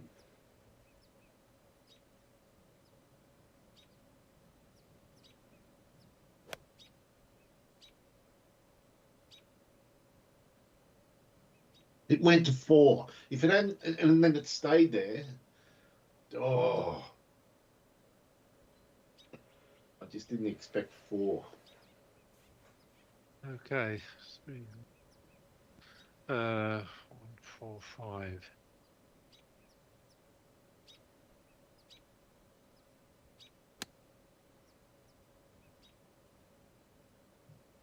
Right.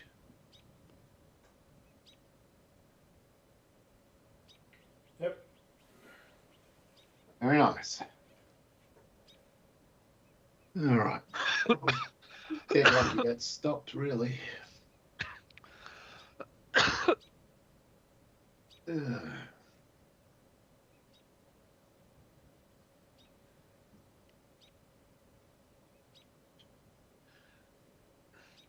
See much of what's going on.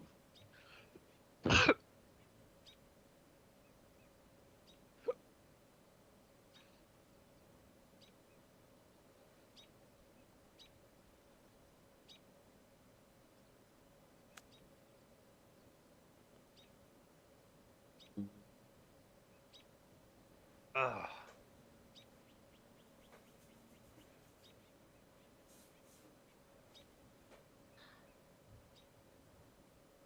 Okay.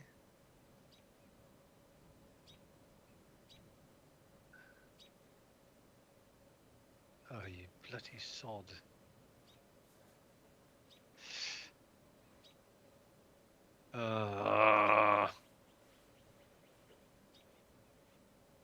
But this doesn't bloody move at all.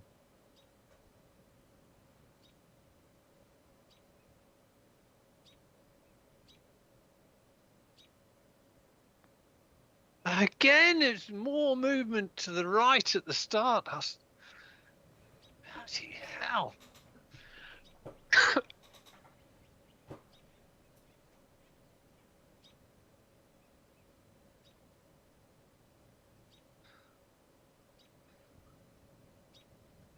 Hmm.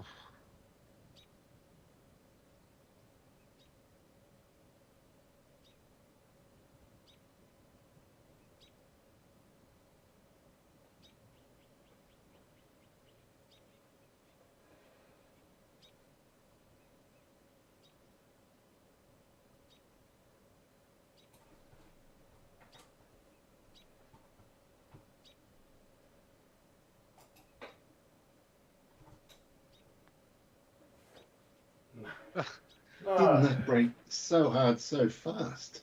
Well, Dave's putt did a similar thing to mine. His broke way more right to left, right at the start than he probably thought it did. Yeah, that early break is the hardest to pick.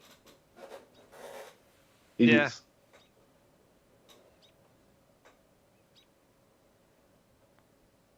Oh, had some early break on I it too, thought- Dave.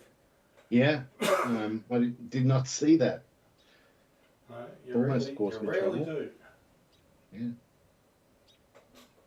No, it's kept me barely within range. At the end of this next hole, we'll restart teams again. Okay. So after this putt, No, after this hole. I Sorry, see. after the next hole. okay.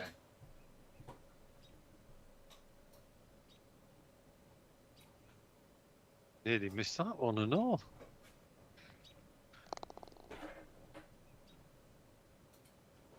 Starting to get jittery about these greens. What have we got? 70.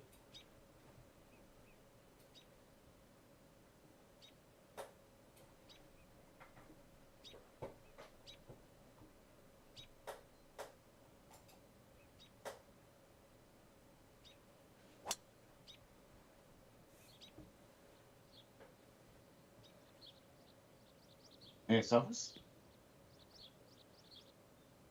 Mm-hmm.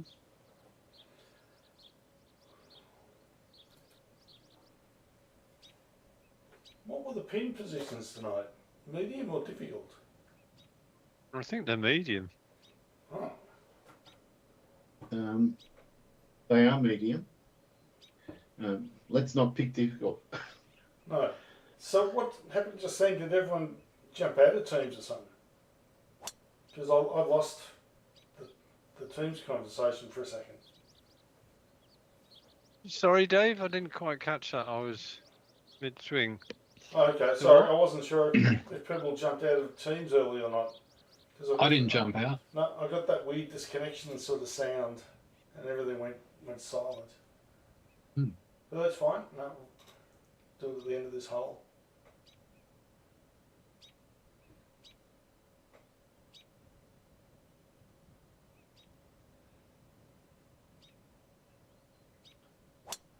You beasted yours, Andy. Oh, thank you, Dave.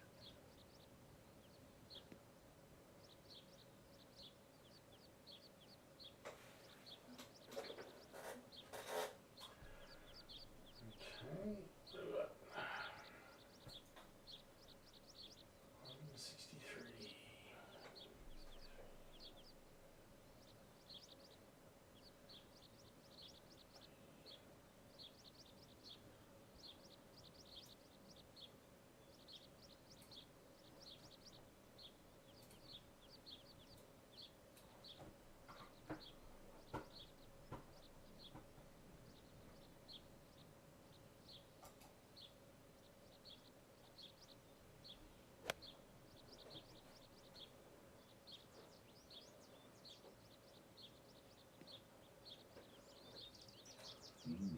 All do.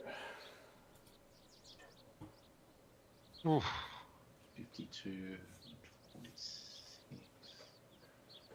Okay. It's got to be that. Just got to get the wind right.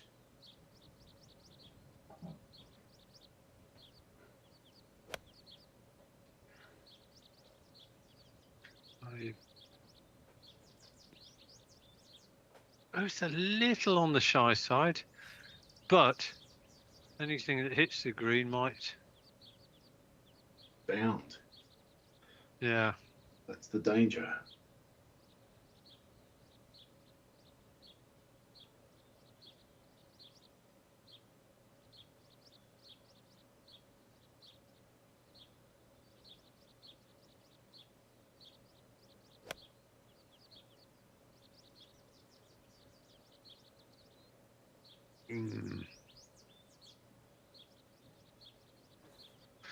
I had the right length, but not in that direction.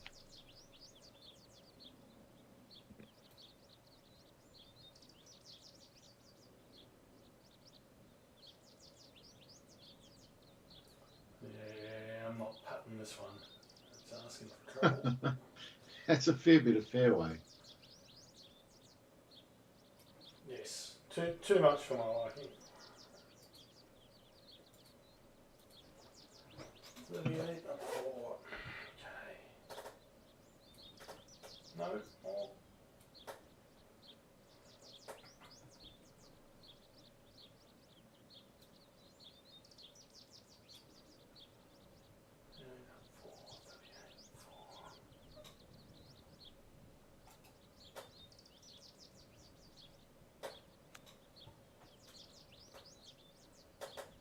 Chop.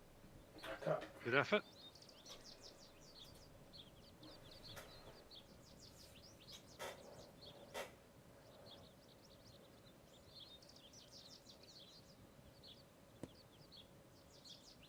Oh, Oh, fancied nice. that one.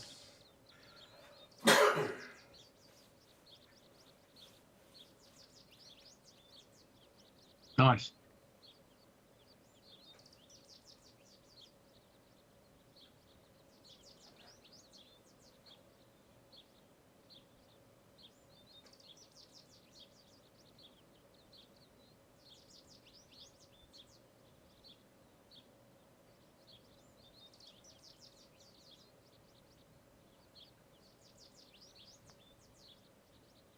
You need this. You need. Oh, Just hit the it. pace.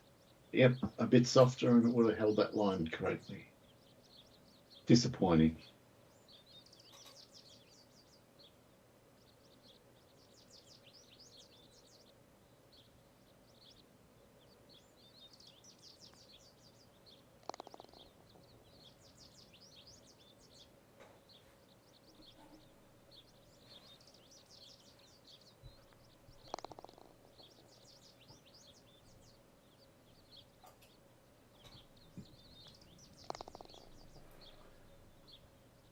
Alrighty. All right. Talk to everyone in a second. Restart. Yep. On. Yeah. Okay. All right, let's do it.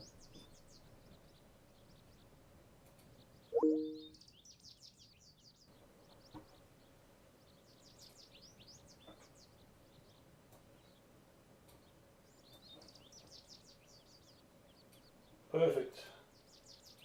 We're all here. Yep. Perfect, everyone. Yeah.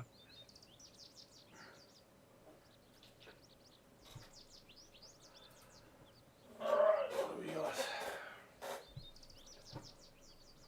Par 5. 297 delay. Okay.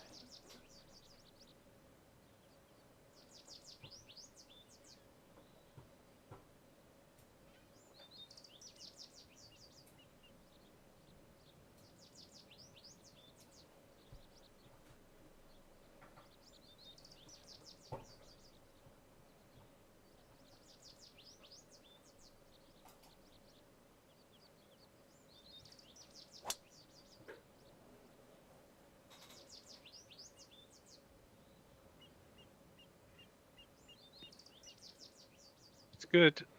It's not a fancy looking hole, but it could be the deciding hole depending what happens. It could be pivotal. It's well in range.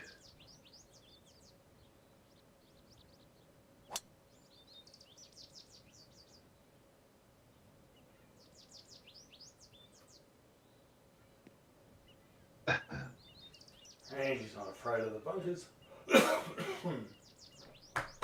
I was afraid for him for a second, but it's all good. Well, I was more concerned about going into the rough, just to the right of where Dave's ball was. Oh, Oh. it's, Oh. Nice, Dave. Nice. Pushing my luck. it's 215.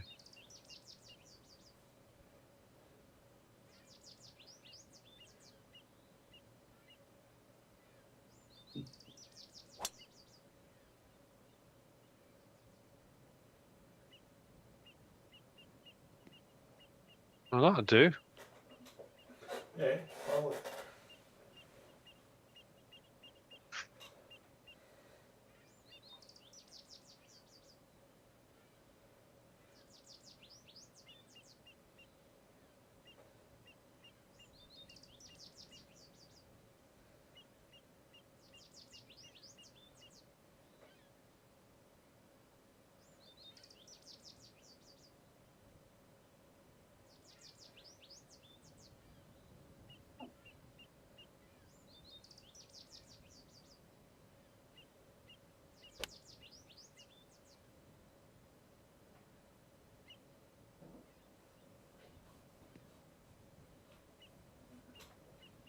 Mm, I suspect you need to chip that one in, Dave, to give yourself a really good sniff at getting back. I'll be giving it a shot, Andy. There'll be Yeah. no holding back at this point.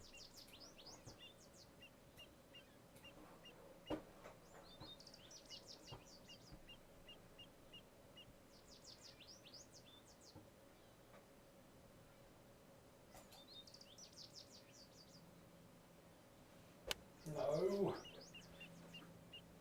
Damn.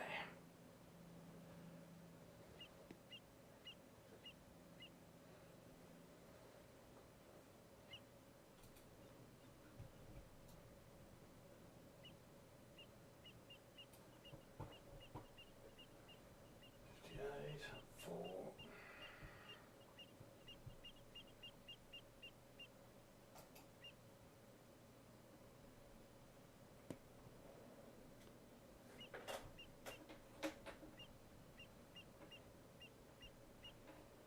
It doesn't look too bad, that putt. But I did detect some weird movement on it.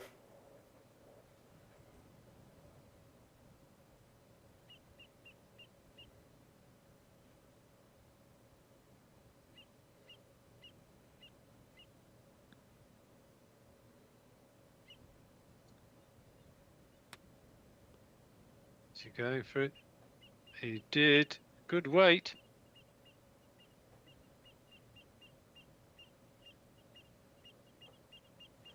Right.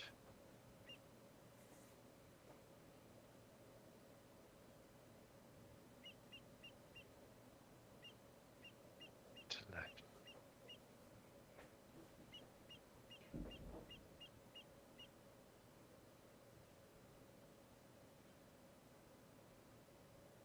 Hmm.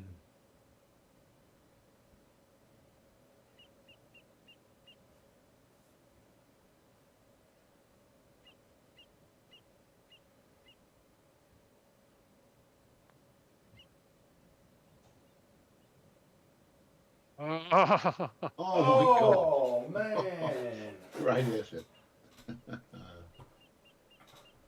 All right.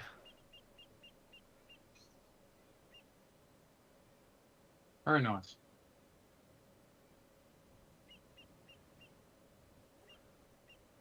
Wow, okay.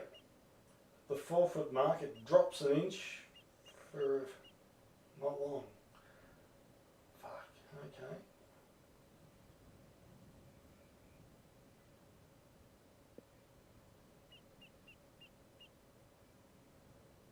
Oh, man.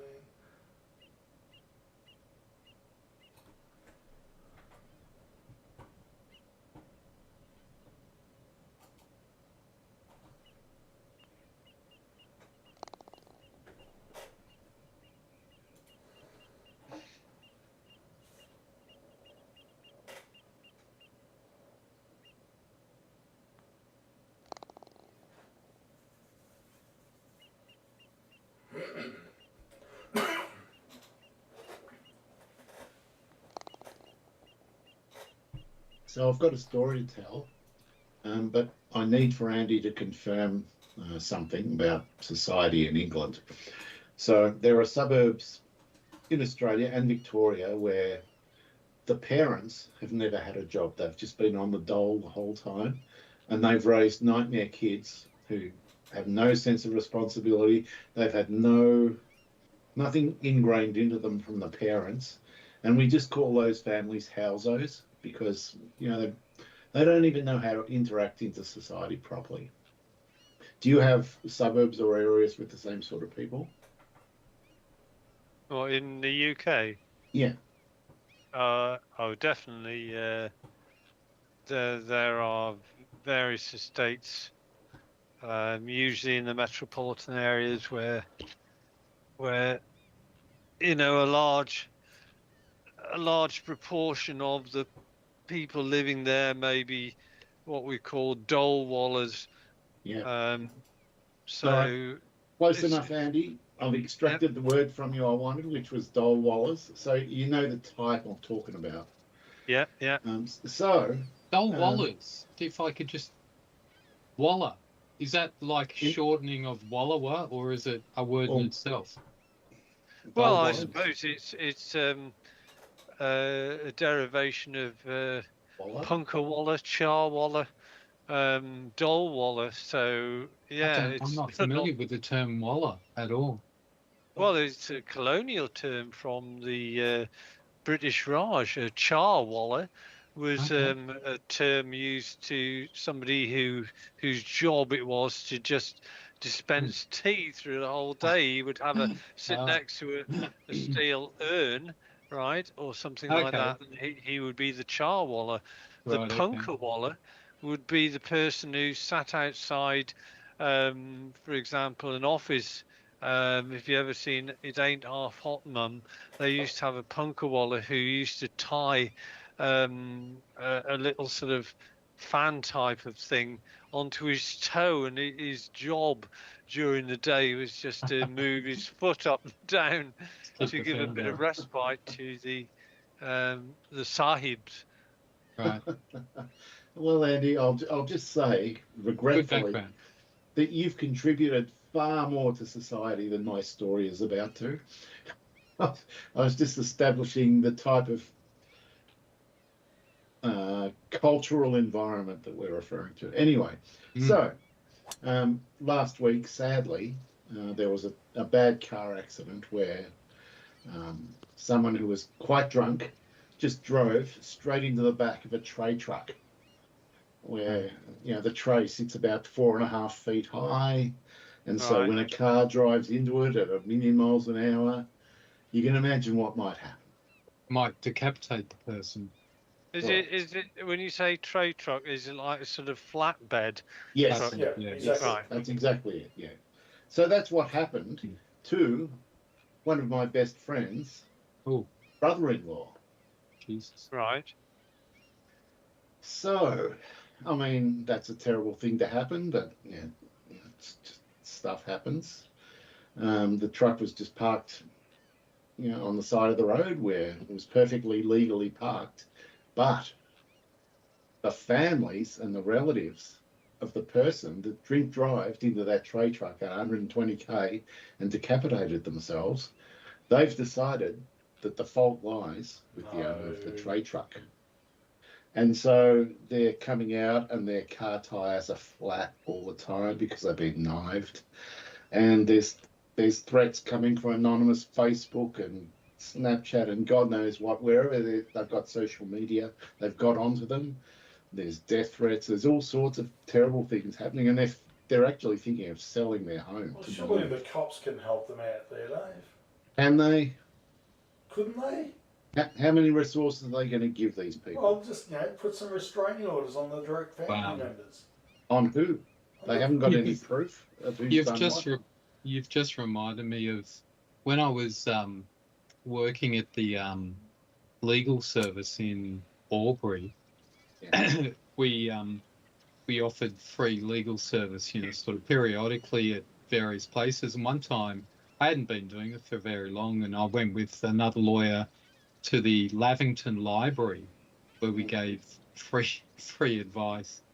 And so, you know, there'd be half dozen people outside. And so this one woman comes in and she's, you know, 50-ish, and she's very sort of meek and mild sort of thing.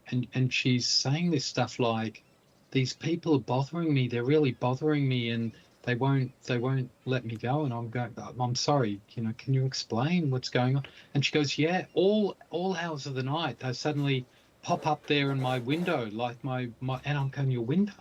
And she goes, yeah, my bedroom window, or if I'm in the living room at night, they're popping up outside the living room window, like staring in and stuff. And I'm going, have you called the cops? And she goes, yeah, they can't do anything. She's going, seriously, I'm going crazy. What can I do? Can you give me some advice? And I was looking at the established lawyer, and she just said a few things, but basically got her out the room. And when she left, I just said, what was that? Was that real?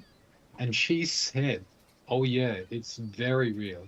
She said, in Lavington, which is quite a working class area in North Albury, she said exactly this kind of thing, but where someone gets bothered by someone, they just, take a set against someone for any trivial reason. Oh, no. And she said they'll get the entire family of people who are just sitting on the dole, so it's the mother, the father, the kids.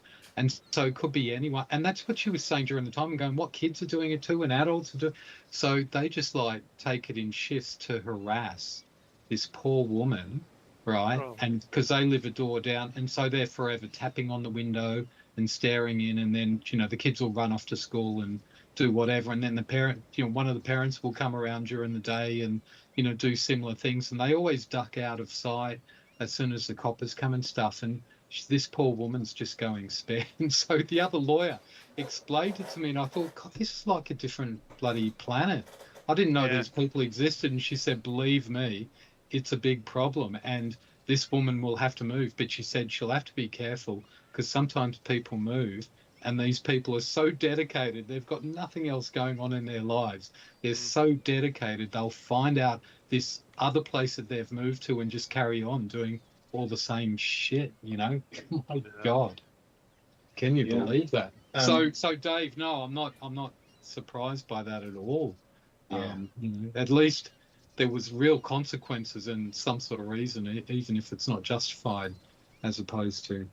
Yeah. Anyway, I have an even worse similar story. Oh, okay, all right. Sorry, I interrupted. No, that's all right.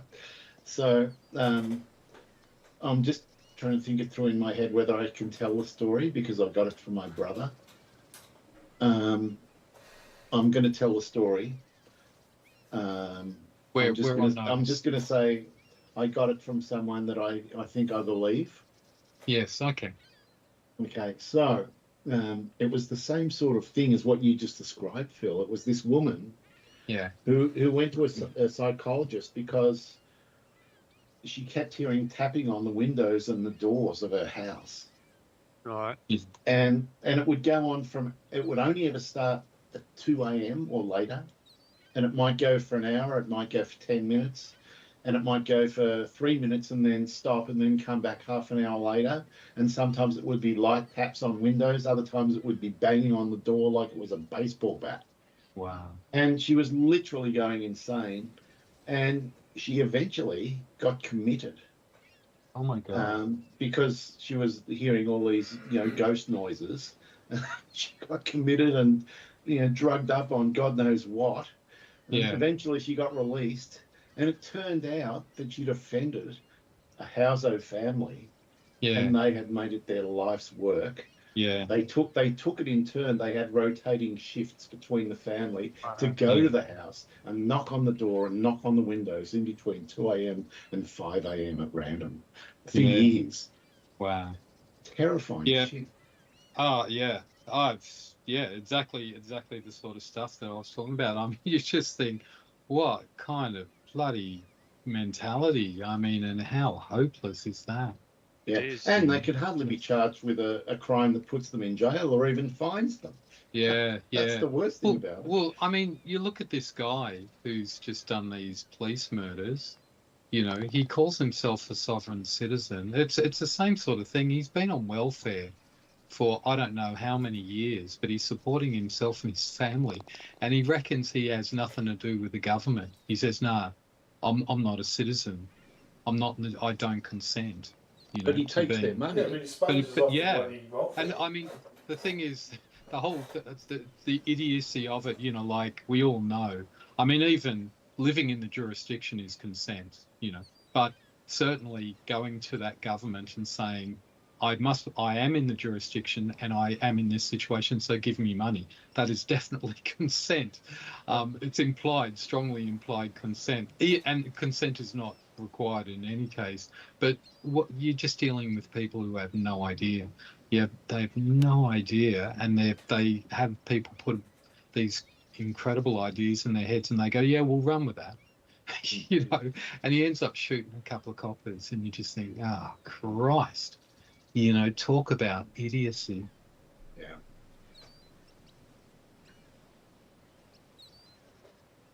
Yeah, but it's chilling. Like that story of yours, it's chilling. You know, and it just reminded me just straight away of that situation, because I was incredulous. I thought the woman was insane when she first spoke. So that's why I turned to the other lawyer and said, what's she talking about? Is this real? And she filled me in. So wow, just crazy. Especially if you're female, you know, you're likely to get locked up if you tell a story like that. There's a bias there. Yeah, may well be. But I mean, it would drive you insane. You know, I mean, seriously, some people. Well done, Dave. Yeah. All right, well, this is fascinating. You just carried 184 and you've ended up exactly where Andy is, which is 15 yards too far. Yeah, so I'm going to work Andy out the carried one less. 183. So. Yeah, so this should be easy. Just work it out and take off 15 yards and I should be good. Right, 170. Oh crap. All right. I don't have the correct club anyway, so I'm just going to ameliorate the distance by doing a gentle super hook in with the right wind. Did you say ameliorate? Yes. Ameliorate, yes, it's the candidate for word of the day. Yeah, you heard that too, Andy. I knew you would be onto it as well. I was onto it like a flash. I was going to say something, but I thought I'd let him have his shot first.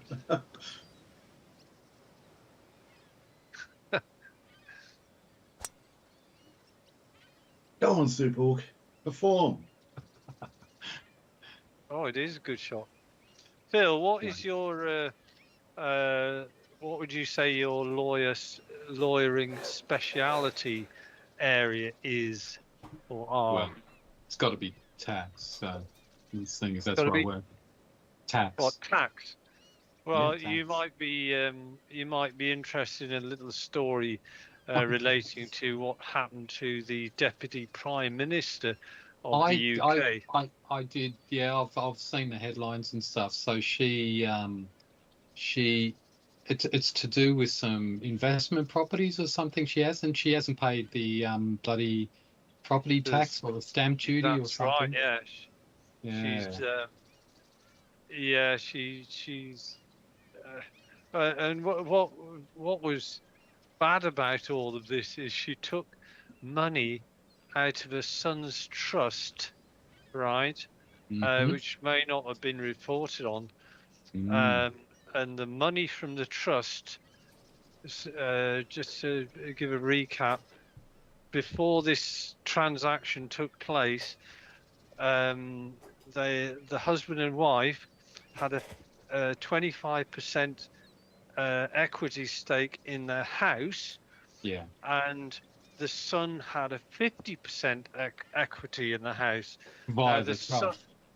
Now the son had some disabilities and whatever, but the woman in concern sold her additional 25% of the equity of the house to the son's trust. Yeah. So she got money to pay 160,000 quid to put down on the deposit of this new house she got, which she didn't pay the correct property tax for. It was brilliant bit of. Oh, she's done a few things, but you know that sort of like because she's a politician, she's now copping a right whack. If she weren't a politician, if she was just like, I guess, in the professional classes with a bit of money, et cetera, that sort of stuff is just like, that's just SOP. It's just all the that's what people do. They just set up trusts and like it's a great little tax dodge or legal tax dodge. But then the whole thing, she did several things, didn't she? Just dealing with the money. Obviously, she wasn't dealing in the money, for necessarily the son's benefit. It was more for her own.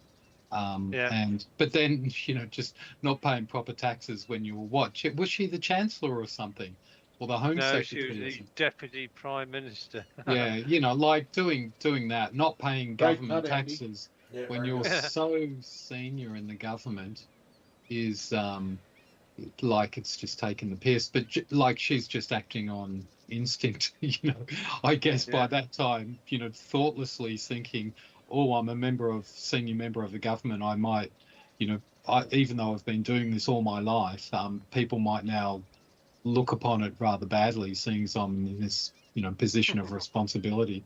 So, but, it's just, that sort of stuff is just, like we're pretty careful with stuff, but it's amazing how not careful people are sometimes. It's and the classic for me, the one thing that's really big in Australia, it's similar lines. It doesn't involve trust, but what it does involve is a sort of level of manipulating the system to the point of complete bowdlerization, where you, if you've got an investment property that you actually intend your son to live there, for example. So obviously you've bought a property for your son, so there's no tax in that, it's just a cost. But what if you actually rent it out to your son, and then you can, you rent it out to your son, but he hasn't got money to pay for it, so you give him an allowance, so then he can pay for it, and the money never actually goes through the books or actually changes hands anywhere. That's just how you say you've set it up, that whatever the rent is, that's his allowance, and then you get to be able to claim all the expenses on the property, including interest and etc. And that's all meant to be normal and straight ahead. It's just it's nuts, really. Sounds dodgy to me. Well, it's completely dodgy, but it's really common. Well, the other thing about it all, which is absolutely stinks, was the son with the disability. He got a big payout in compensation. So there's all sorts of. I think she's decided to go before investigative journalists have looked even more closely at the. Because I reckon what's happened is she's set up the trust fund, but I also think she's used the trust fund to pay off the mortgage, the existing mortgage that was in place for her and her husband, who've now divorced, on the grounds that this was using the trust fund, investing the proceeds. And it just so happens to be in the house that the son shares with the two people. Yeah, look, and it sounds so totally dodgy, but that might actually be okay, because I think you can mount an argument that the son benefits from that because he's living there and he'll inherit the house. So like, as dodgy as it sounds, that might be actually okay, but it's just sometimes like, it always gets to a point where people push the envelope more and more and more. The fact that she's living there as well, like, is she contributing anything to the trust? Well, probably not. Just quietly, this might be one of the best golf holes I've ever seen. It's just incredible. It's amazing, isn't it? What I would put in here, Phil, is that she's the 5th minister from this government to be dumped for doing dodgy practices. Yeah. And Yeah. it's not that old. No, it's That's not. a lot of ministers. Well, do you know the funny thing though is that, I mean, it cuts both ways, because if this were going, well, this is going on and more in Trump's America with all his stuff, and it's not even sort of, you know, really getting into the press, or barely is, and then they just shout it down. So at least you can look at, you know, the British system and say it still matters. And even in Australia with some of our conservative governments, that they've been, you know, I still remember there was a New South Wales minister who Sure. had to quit in the 80s because he didn't declare a colour TV coming through customs, which, you know, was like the shortfall of, you know, was like a couple $100. But because of the standards at the time, he had to actually quit and leave Parliament or whatever, or quit his ministerial post. And you think, well, that's accountability. But, you know, a lot of stuff has gone on in our recent governments where they just say, no, he doesn't have to resign, And it might have been stuff, you know. And the whole thing is that from a political point of view, they know that it's better for them to not apologise and to not quit, because they say, you know, their view is that once you say sorry, or once a minister resign, then people say, oh, what a chaotic government, loads of ministers have resigned. If you dig in and no one's resigned, then people tend to say, oh, well, not much has gone wrong, I suppose.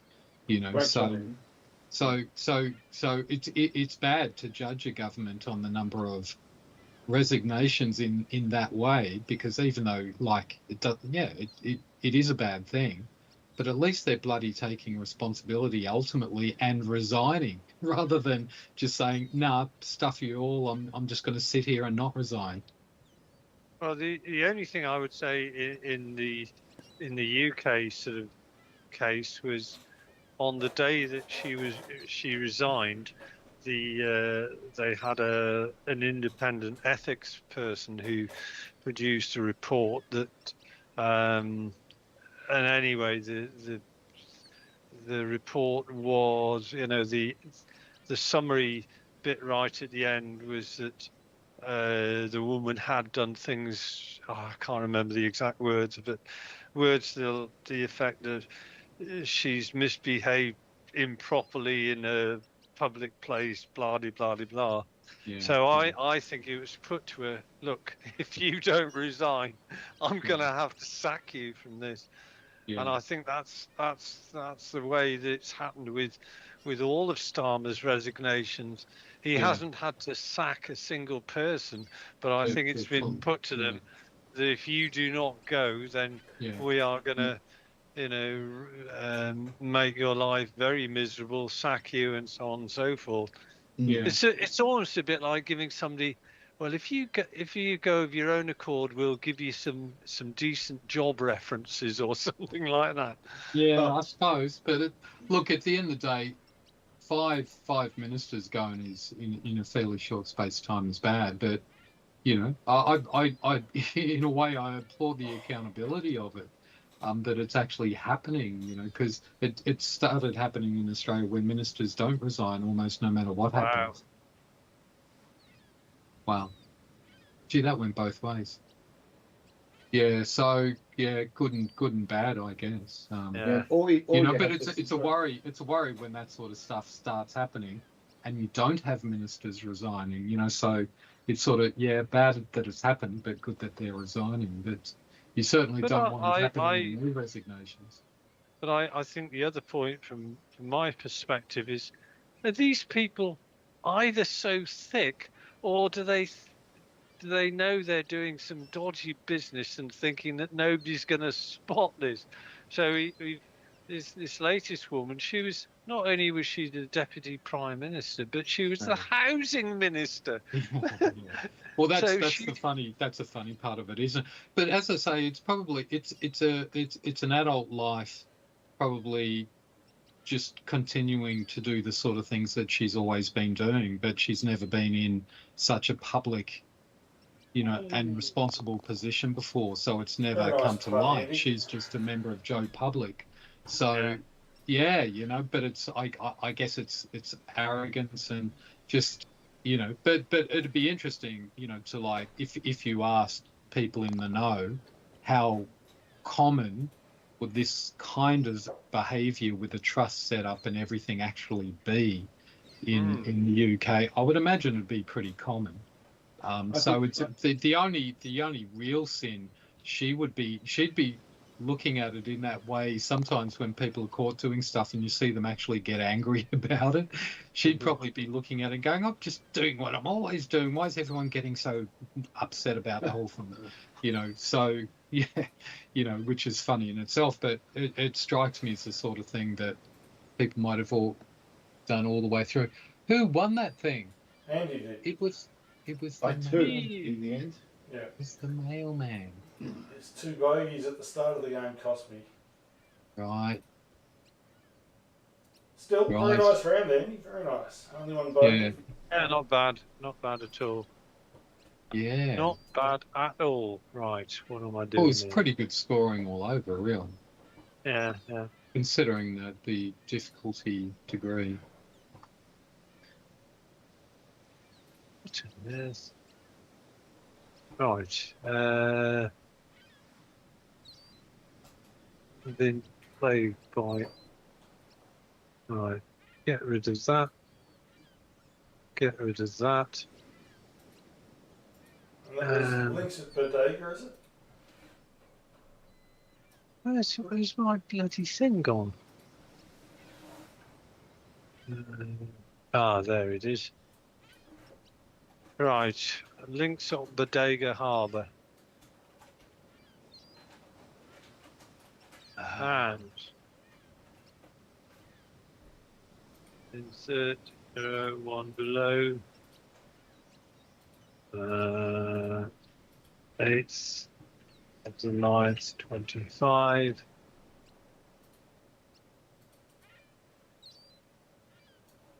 I'm on custard duty for the chocolate pudding, guys. So No worries. I'm gonna cut out. I'm sweating on Len's return, Dave, about the ticket. So if he replies, I'll let you know. All right, what I'll do, I'll wait a couple of days before I book the tickets. Yeah. And I might text him myself as well, if I can remember in the morning, but I'll give it a shot. No worries. All right. Yeah, we'll see if we can con him in. Yeah. Got to get him out. Exactly. All right. Yeah. Enjoy All your right. pudding, Phil. Sounds nice. Okay. No worries. Yeah. Bye. Thanks, Okay, guys. take care, Bye-bye. Bye bye. Catch you next time. See ya. Catch you, man. God, that's the first gusty we've had for a long time. So Lenny's coming as well, Dave. Is that right?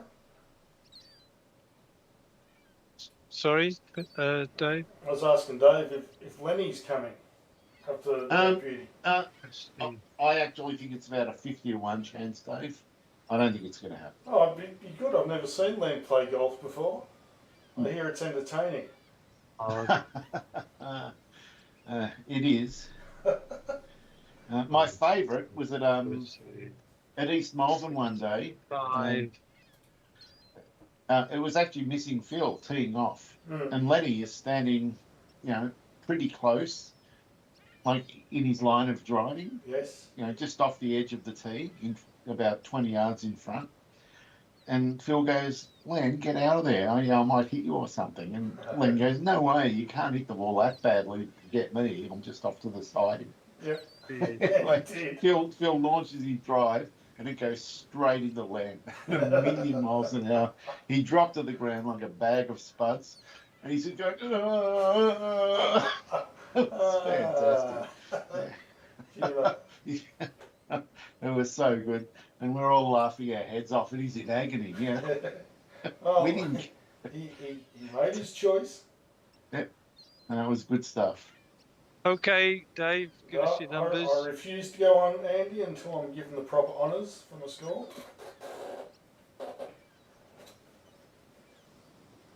Okay, ready for the numbers. No, I can't give it to you. I'm not being shown the proper respect. Who's not giving you proper respect? The Is it- score man. Have a look at 67. It's lacking. Oh, it's lacking come colour. on. Right. Good man. All right. 275. 275. 85. 85. 297. 297. 72. 72. 161. 161. 177. 77. And 80. Mine. Sure. 284. 284. 69. Yeah. 322. 322. And that drive of mine Yeah. really cost me 72. 72. Yeah. 1.5.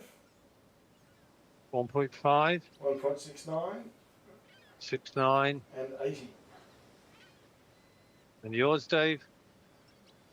282. Yeah. 77. 77. 327. Yeah. Here comes my plan to improve my putting. Greens and reg 39. Yeah. That's the whole one. 3-3.